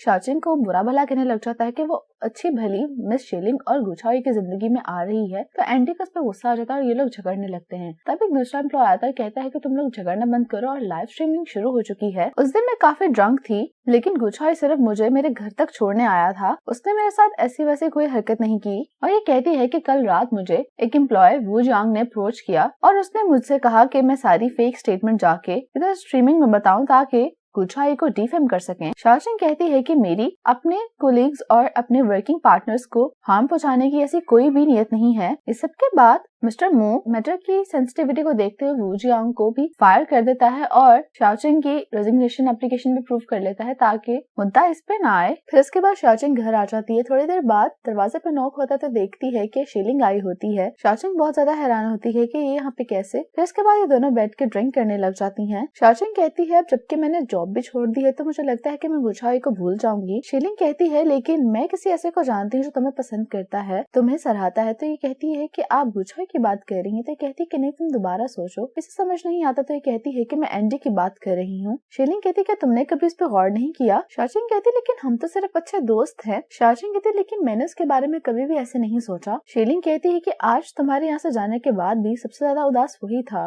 और मुझे इस बात का पूरा यकीन है कि वो तुम्हें बहुत पसंद करता है। फिर इसके बाद शीलिंग को गुछाई की कॉल आती है और कहता है कि तुम यहाँ से फ्री हो गई तो ये कहती है कि नहीं अभी नहीं। गुछाई कहता है लेकिन अर्जेंट मैटर है, हमें मालूम हुआ है कि यिंगचाओ के फाइनेंसेस को कौन संभाल रहा है। गुछाई शीलिंग को बताता है कि यिंगचाओ प्रोजेक्ट की हेड कौन थी और इसके फाइनेंशियल मैटर्स को कौन डील करता था। तो ये कहता है कि एक जाओजो नामी लड़की थी। इस प्रोजेक्ट को बंद कर देने के बाद वो भी कहीं गायब होगी। अब वो रिसेंटली दोबारा अपेयर हुई है लेकिन मॉम अब इस सब मैटर को देखेंगी। तो शीलिंग समझ जाती है, कहती है कि तुम्हारी मॉम ने मुझे इस मसले से दूर रहने के लिए कहा है। तो ये कहता है कि तुम्हें कैसे मालूम? शीलिंग कहती है कि पहले तो मैं यी चांग की एक्स गर्लफ्रेंड हूँ और मुझे यहाँ पर मिस्टर मू लेके आए हैं। तो अगर मैं तुम्हारी मॉम की जगह होती तो मैं भी मेरी पोजीशन पे जो कोई और होता मैं उसे सस्पेक्ट जरूर करती। गुछाई कहता है मॉम जल्दी एक मीटिंग अरेंज करवाने वाली, उसमें जाओजो भी आएगी। गुछाई कहता है कि मैं चाहता हूँ कि तुम जाओजो को पिक करो। शीलिंग कहती है कि तुम्हारी मॉम राजी हो जाएंगी। गुछाई कहता है कि अंकल को उनकी पोजीशन से नीचे लाने का यही एक वाहिद चांस है, अगर तुम जाओजो को ले आओ तो मॉम तुम्हें सस्पेक्ट नहीं करेंगी। फिर इसके बाद गुछाई की मॉम अपने भाई से मिलने के लिए चले जाती है। तो ये यहाँ पे एक्टिंग शुरू कर देता है और कहता है कि मुलान तुम कब आई? अगर तुमने मुझे बताया होता तो मैं तुम्हें लेने के लिए किसी को भेज देता। मुलान कहती है कि मैं 2 दिन पहले गुछाई से कंपनी में मिलने आई थी, क्या तुम्हें किसी ने मेरे आने के बारे में वाकई नहीं बताया? तो ये कहता है कि नहीं, अगर मुझे किसी ने बताया तो क्या मैं तुमसे मिलने ना आता? मुलान कहती है कि मैं यहाँ पर शेयर होल्डर्स की एक मीटिंग कंडक्ट करवाने के लिए आई हूँ। ये कहता है कि ठीक है लेकिन क्या कोई अर्जेंट काम है? तो ये कहती है कि मैं यिंगचाओ प्रोजेक्ट की डिटेल के बारे में बात करना चाहती हूँ। तो ये कहता है कि मैं अपना कसूर एडमिट करता हूँ, मैंने सही से इस काम को नहीं किया, ये मेरी रिस्पॉन्सिबिलिटी थी लेकिन मैं नहीं कर पाया। अभी इनिशियली शीलिंग ने भी इसको दोबारा से इन्वेस्टिगेट करने की कोशिश की थी लेकिन उसे कोई भी सबूत या कोई भी ऐसी चीज नहीं मिली। गुछाई की मॉम अपने भाई से कहती है कि ये हमारे फादर की तरफ से उनका लास्ट गिफ्ट है, तुम उसे तबाह मत करो। तो ये कहता है कि ये तुम कैसी बातें कर रही हो, मैंने इस कंपनी को यहाँ तक पहुँचाने के लिए इतनी मेहनत की है, मैं भला इसे ऐसा क्यों चाहूंगा। फिर इसके बाद शीलिंग मिस्टर मू से मिलने के लिए आती है। ये दोनों पहले प्रोजेक्ट के बारे में बात करते हैं और फिर इसके बाद मिस्टर मू कहता है कि तुम मेरा ही साथ दोगी ना? तो ये कहती है कि मैंने आपका साथ कब नहीं दिया। मिस्टर मू गुछाई के बारे में नेगेटिव पॉइंट्स रेज करने लग जाते हैं कि वो अभी सिर्फ अपने जज्बातीपन में आके ये सब कुछ कर रहा है, तुम्हें किसी स्टेबल आदमी की जरूरत है, मैं तुम्हें काफी देर से पसंद करता हूँ, मैंने तुम्हें अपने हिस्से में से शेयर्स इसलिए नहीं दिए थे कि मैं पैसे की वजह से तुम्हें अपना बना लूं, लेकिन मैं वाकई में तुम्हें पसंद करता हूँ और मैं पैसे स्टेटस पे गिव अप कर सकता हूँ लेकिन तुम पे नहीं, मैं तुम्हारे लिए बेस्ट चॉइस हूँ। तो शीलिंग कहती है कि गुछाई तुमसे बहुत मुख्तलिफ है और ये कहती है कि मैं जा रही हूँ। मिस्टर मुझे जाने से पहले कहते हैं कि मुझे रिजेक्ट करने में इतनी जल्दी मत करो, गुछाई अभी भी एक बच्चा है और चाहे शेयर्स हो या कंपनी, सब चीजें अभी इसकी मॉम को बिलोंग करती हैं। फिर इसके बाद जब शीलिंग घर आती है तो गुछाई जाओजो के सभी रिकॉर्ड्स को दे देता है, उसका होम एड्रेस, उसका कॉन्टेक्ट, ये सब, और कहता है कि कल मीटिंग शुरू होने से पहले तुम इसको वहाँ ले आना और मॉम तुम पे फौरन ट्रस्ट कर लेंगी। तो कहती है कि ठीक है मैं ऐसा ही करूंगी। गुछाई मीटिंग रूम के बाहर टहल रहा होता है, तभी इसकी मॉम आ जाती है। तो इसे देख के कहती है कि मैंने तुम्हें जाओजो को लाने के लिए कहा था, तुम यहाँ पे क्या कर रहे हो और शीलिंग कहाँ पे है? गुछाई कहता है कि मैंने शीलिंग को भेजा है जाओजो को लाने के लिए। मॉम कहती है कि तुम कंपनी के फ्यूचर के साथ आखिर कैसे खेल सकते हो, अगर कोई चीज गलत हो जाती है तो तुम क्या जिम्मेदारी लेने के लिए तैयार हो? तो कहता है कि मॉम मैं इस पर ट्रस्ट करता हूँ। और दूसरी तरफ शीलिंग जाओजो से फोन पे बात कर लेती है और कहती है कि मैं थोड़ी देर में आपकी तरफ आ रही हूँ। फिर इसके बाद गुछाई की मॉम बोर्ड मेंबर से बात करने लग जाती है और कहती है कि आज की इस मीटिंग का मकसद मू सैनचिन को उसकी प्रेसिडेंशियल पोस्ट से हटाना है। गुछाई की मॉम कहती है कि बस हमें एक विटनेस का इंतजार है, उसके बाद हम मीटिंग शुरू करेंगे। सब लोग अब शीलिंग और उस विटनेस का वेट कर रहे होते हैं। काफी देर गुजर जाती है। मू सैनचिन कहता है कि हमें और कितनी देर तक इंतजार करना होगा? तो गुछाई कहता है कि बस थोड़ा और। तभी यहाँ पे शीलिंग आ जाती है लेकिन ये अकेली होती है। फ्लैशबैक में दिखाया जाता है कि जब जाओजो शीलिंग से बात करी तब इसके पास कोई बैठा होता है जिसने इससे जबरदस्ती कॉल करवाई थी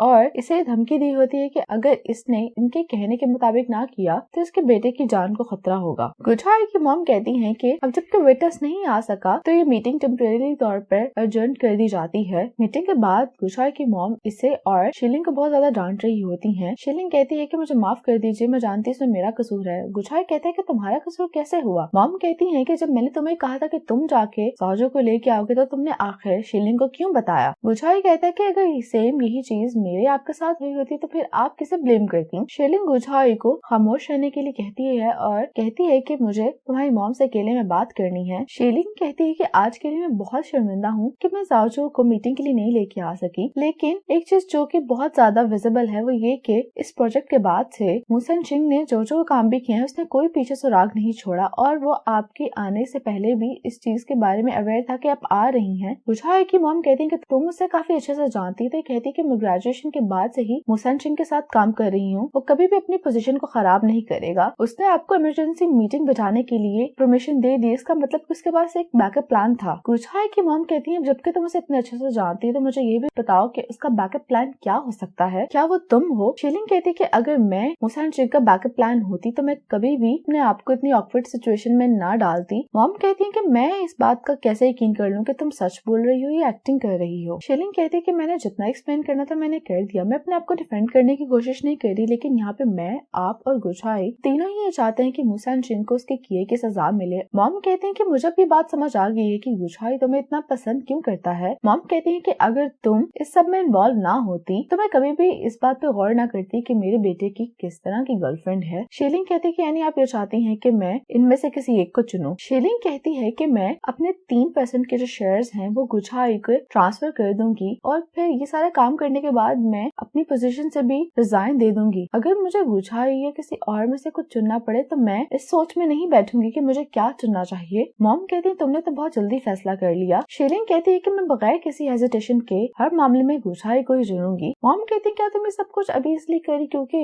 गुझाई यंग है? शीलिंग कहती है कि आप अब मुझे टेस्ट करना बंद कर दें, मैंने जो कहा है मैं बिल्कुल वैसे ही करूंगी और ये मेरा वादा है। आपको अपने बेटे पे ट्रस्ट करना होगा, वो चीजों को बहुत रैशनली हैंडल करता है। शीलिंग कहती है कि मेरी कोई फैमिली नहीं है, इसलिए मैं फैमिली की इम्पोर्टेंस बहुत अच्छे तरह से जानती हूँ, इसलिए मैं कभी भी नहीं चाहूंगी गुझाई किसी भी वजह से आपको खो दे, वो भी सिर्फ मेरी वजह से। शीलिंग कहती है कि मेरी एक रिक्वेस्ट है, हमारी फॉर्मर एम्प्लॉयर शाचिंग उसे दोबारा हायर कर लिया जाए और उसे गुझाई के असिस्टेंट बना दिया जाए ताकि वो मेरी जगह गुझाई की मदद कर सके। मॉम कहती है कि ठीक है। शीलिंग ऑफिस छोड़ के जा रही होती है। गुझाई इसके पास आके कहते हैं कि तुमसे मॉम ने कुछ कहा, अगर ऐसी कोई बात है तो मैं जाकर उनसे बात करता हूँ। तो ये कहती है कि ऐसा कुछ भी नहीं है। शीलिंग कहती है कि मैं अपनी मर्जी से जा रही हूँ और मुझे पूरी तरह रिस्पॉन्सिबिलिटी लेनी होगी इस काम की जो मैंने किया है। गुझाई कहते हैं कि मुझे भी तुम्हारे साथ आना होगा। तो शीलिंग कहती है कि बच्चों जैसी बातें मत करो। गुझाई कहता है कि तुम्हारे नजदीक मेरा हर किया हुआ काम बच्चों वाला होता है। शीलिंग कहती है कि मेरा कहने का वो मतलब नहीं था। गुझाई शीलिंग को इंसिस्ट कर रहा होता है कि तुम ये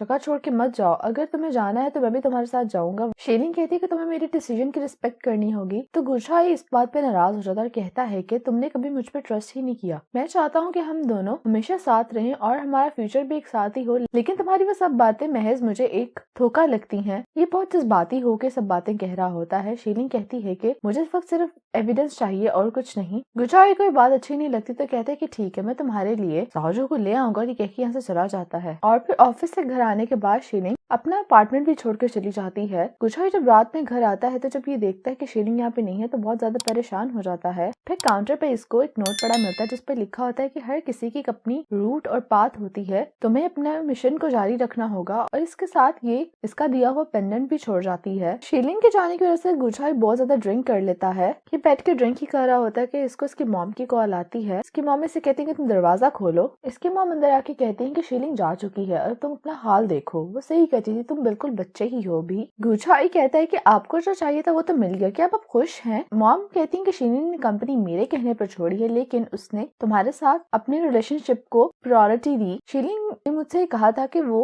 आपको और मुझे इस तरह से साथ देखकर बहुत रश करती है क्योंकि उसके पास इस तरह का खूबसूरत रिश्ता नहीं है, लेकिन उसकी वजह से हम दोनों एक दूसरे से दूर हो रहे हैं और तुम मुझसे नाराज हो, बल्कि मुझे तो लगता है तुम मुझसे नफरत करने लग गए हो और इसीलिए वो यहाँ से चलेगी। तो मैं नहीं लगता कि उसकी गैर मौजूदगी हम दोनों की रिलेशनशिप के लिए बहुत ज्यादा अच्छी है। गुझाई कहता है कि मुझे लगता था आप उससे नफरत करती हैं, अब आपको क्या हो गया? तो मॉम कहती है कि मैं अपनी बात पे अभी भी कायम हूँ। मैंने कभी भी शीलिंग को नापसंद नहीं किया, मुझे बस उस पर भरोसा नहीं था, लेकिन उसने ये साबित कर दिया है कि तुम्हारा उस पर भरोसा करना बिल्कुल ठीक था। गुझाई कहते कि अब आप ये सब बातें मुझे इस वक्त क्यों बता रही हैं? मॉम कहती कि मैं नहीं चाहती कि पहले जो एक डिफीट हमें मिली है उसके बाद एक और भी मिले और मूसन चिंग को एक और मौका मिले हम लोगों का मजाक उड़ाने का। मॉमी कह के चली जाती है कि मैं हम दोनों के लिए डिनर बनाने लगी हूँ। मॉम गुझाई के पास आके कहती है क्या तुम 1 महीने के लिए उससे दूर नहीं रह सकते क्या? और फिर उसके बाद 1 महीने बाद का दिखाया जाता है जहाँ पे शीलिंग एक बहुत ही ब्राइटफुल जगह जगह पे होती है और बिजनेस न्यूज सुन रही होती है, जिसमें बताया जा रहा होता है कि सैनचिंग कंपनी और शिनलैंड ग्रुप के दरमियान जो ध्यानियों को खरीदने की डील चल रही थी वो बंद हो गई है और शिनलैंड ग्रुप जल्द ही सैनचिंग ग्रुप का एक शेयर होल्डर बन जाएगा और जल्द ही सैनचिंग ग्रुप एक बोर्ड मीटिंग अरेंज करेगा जिसमें वो लोग अपने नए चेयरमैन को इलेक्ट करेंगे। शीलिंग ये सब न्यूज सुनकर काफी मुतमईन होती है। फिर घर आके शीलिंग यीचिंग को मेल करती है और कहती है कि मैं काफी अर्से से कुछ कहना चाहती थी लेकिन अजीब से ख्यालात मेरे दिमाग में थे, पर एक बात मैं जरूर कहना चाहती हूँ कि प्रोजेक्ट के नुकसान की वजह सिर्फ और सिर्फ तुम ही हो। ये लैपटॉप बंद करने वाली होती है कि तभी इसको इसके डैड की कॉल आती है, तो ये ना चाहते हुए भी अपने डैड की कॉल रिसीव कर लेती है। तो इसके डैड कहते हैं कि अब मेरे पास वक्त ज्यादा नहीं बचा तो मैं तुम्हें फिर से एक बार देखना चाहता हूँ। शीलिंग अपने डैड से हॉस्पिटल मिलने के लिए चली जाती है। शीलिंग अपने डैड के पास आके कहती है आप मुझसे क्या कहना चाहते थे। डैड इससे कहते हैं कि मैंने जाओ जू से छुटकारा पा लिया। मुसान शिंग ने मुझे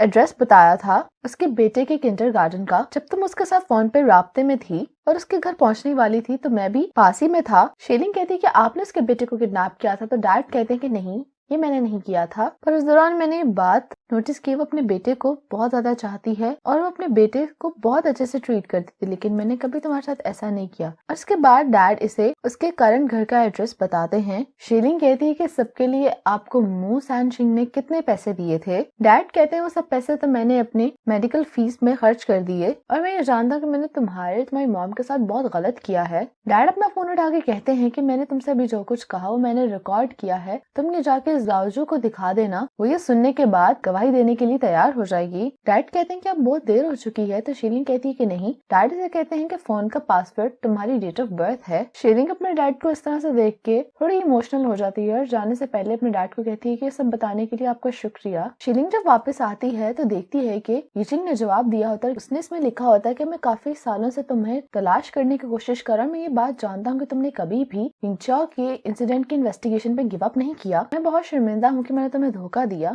इस प्रोजेक्ट के दौरान मो सान शिंग ने ये सजेस्ट किया था कि सान शिंग की प्रॉपर्टी को सीक्रेटली ट्रांसफर किया जाए और प्रोजेक्ट को इस तरह से प्रेजेंट किया जाए कि वो फेक लगे। पहले मेरा दिल चाहा कि मैं सब पे ना कह दूं, लेकिन पैसों के लालच में आके मैं इनकार ना कर सका। लेकिन इंस्पेक्शन के दौरान मो सान शिंग ने सारा कसूर मुझ पर डाल दिया और मुझे बाहर भी भेजने की कोशिश की और मैं पिछले 3 सालों से ऐसे ही चुप के बैठा हुआ हूँ। तो मैं भी सच्चाई से आगाह ना कर सका। मुझे लगा कि इतने साल गुजर जाने के बाद तुम इस केस पर गिव अप कर दोगी। और दूसरी तरफ इस सारी सच्चाई के बारे में बाकी मेंबर्स को भी पता चल जाता है और बोर्ड के तमाम मेंबर्स गुझाई को न्यू चेयरमैन इलेक्ट कर लेते हैं। और एंड पे यीचिंग ने लिखा होता कि मुझे माफ कर देना कि इतने साल तक मैंने तुमसे सच्चाई छुपा के रखी, लेकिन मेरे पास उस प्रोजेक्ट की असल फाइनेंशियल इनवॉइसेस और तमाम रेलेवेंट डाटा पड़ा हुआ है और वो SD कार्ड में हमारी पिक्चर के अंदर है। फिर इसके बाद शीलिंग अपनी और यीचिंग की तस्वीर तलाश करने लग जाती है और उस फ्रेम को खोल के देखती तो उसमें कार्ड होता है और इतनी देर में यहाँ पर गुझाई भी शीलिंग के पास आ जाता है। गुझाई से आगे गले लगाता है और ये दोनों आज बहुत ज्यादा खुश होते हैं कि आखिर इन दोनों ने सच्चाई का पता लगा लिया। फिर इसके बाद शीलिंग और गुझाई इसी अम्यूजमेंट पार्क के बाहर आके खड़े हो जाते हैं और गुझाई कहते हैं कि मैं तुमसे कुछ कहना चाहता हूँ। मैं बात जानता हूँ और तुम भी कि जब हम पहली दफा यहाँ पे मिले थे तो मेरा मकसद सिर्फ तुम्हें अप्रोच करना था, लेकिन मुझे नहीं मालूम था कि मैं तुम्हें पसंद करने लगूंगा। तो मैं इसीलिए खुद से सवाल पूछता हूँ कि आखिर मुझे तुम्हारे बारे में क्या पसंद है। शायद मैं तुम्हारी खूबसूरती की वजह से तुमसे अट्रैक्ट था या ये सिर्फ एक इम्पल्सिव थॉट था। गुझाई कहता है कि मैं हम दोनों का करंट रिलेशनशिप यहाँ पे खत्म करना चाहता हूँ। शीलिंग कहती है कि मुझे नहीं मालूम था ये दिन इतनी जल्दी आ जाएगा, लेकिन मैं समझती हूँ। ये कह के यहाँ से जाने वाली होती, लेकिन गुझाई इसको रोकता है। ये कहता है कि मेरी गर्लफ्रेंड रहने के बजाय क्या तुम मुझसे शादी करना चाहोगी, और ये अपने घुटनों के बल बैठ जाता है। ये इसे रिंग दिखाता है तो शीलिंग अपना हाथ आगे बढ़ाती है, फिर गुझाई इसे रिंग पहना देता है। शीलिंग कहती है कि इससे पहले तुम्हें मेरे 30% शेयर्स वापस करने होंगे और दूसरी बात मैं एक हाउसवाइफ बन के नहीं रहूंगी और हमें खुद का घर भी खरीदना होगा। फिर इसके बाद गुझाई इसको किस करता है और यहीं पे ये ड्रामा खत्म हो जाता है। आई होप आप सबको इस ड्रामा की एक्सप्लेनेशन बहुत पसंद आई होगी। कमेंट्स में फीडबैक देना मत भूलिएगा। मैं आपको जल्द ही मिलूंगी एक नए ड्रामा के साथ। तब तक के लिए बाय बाय।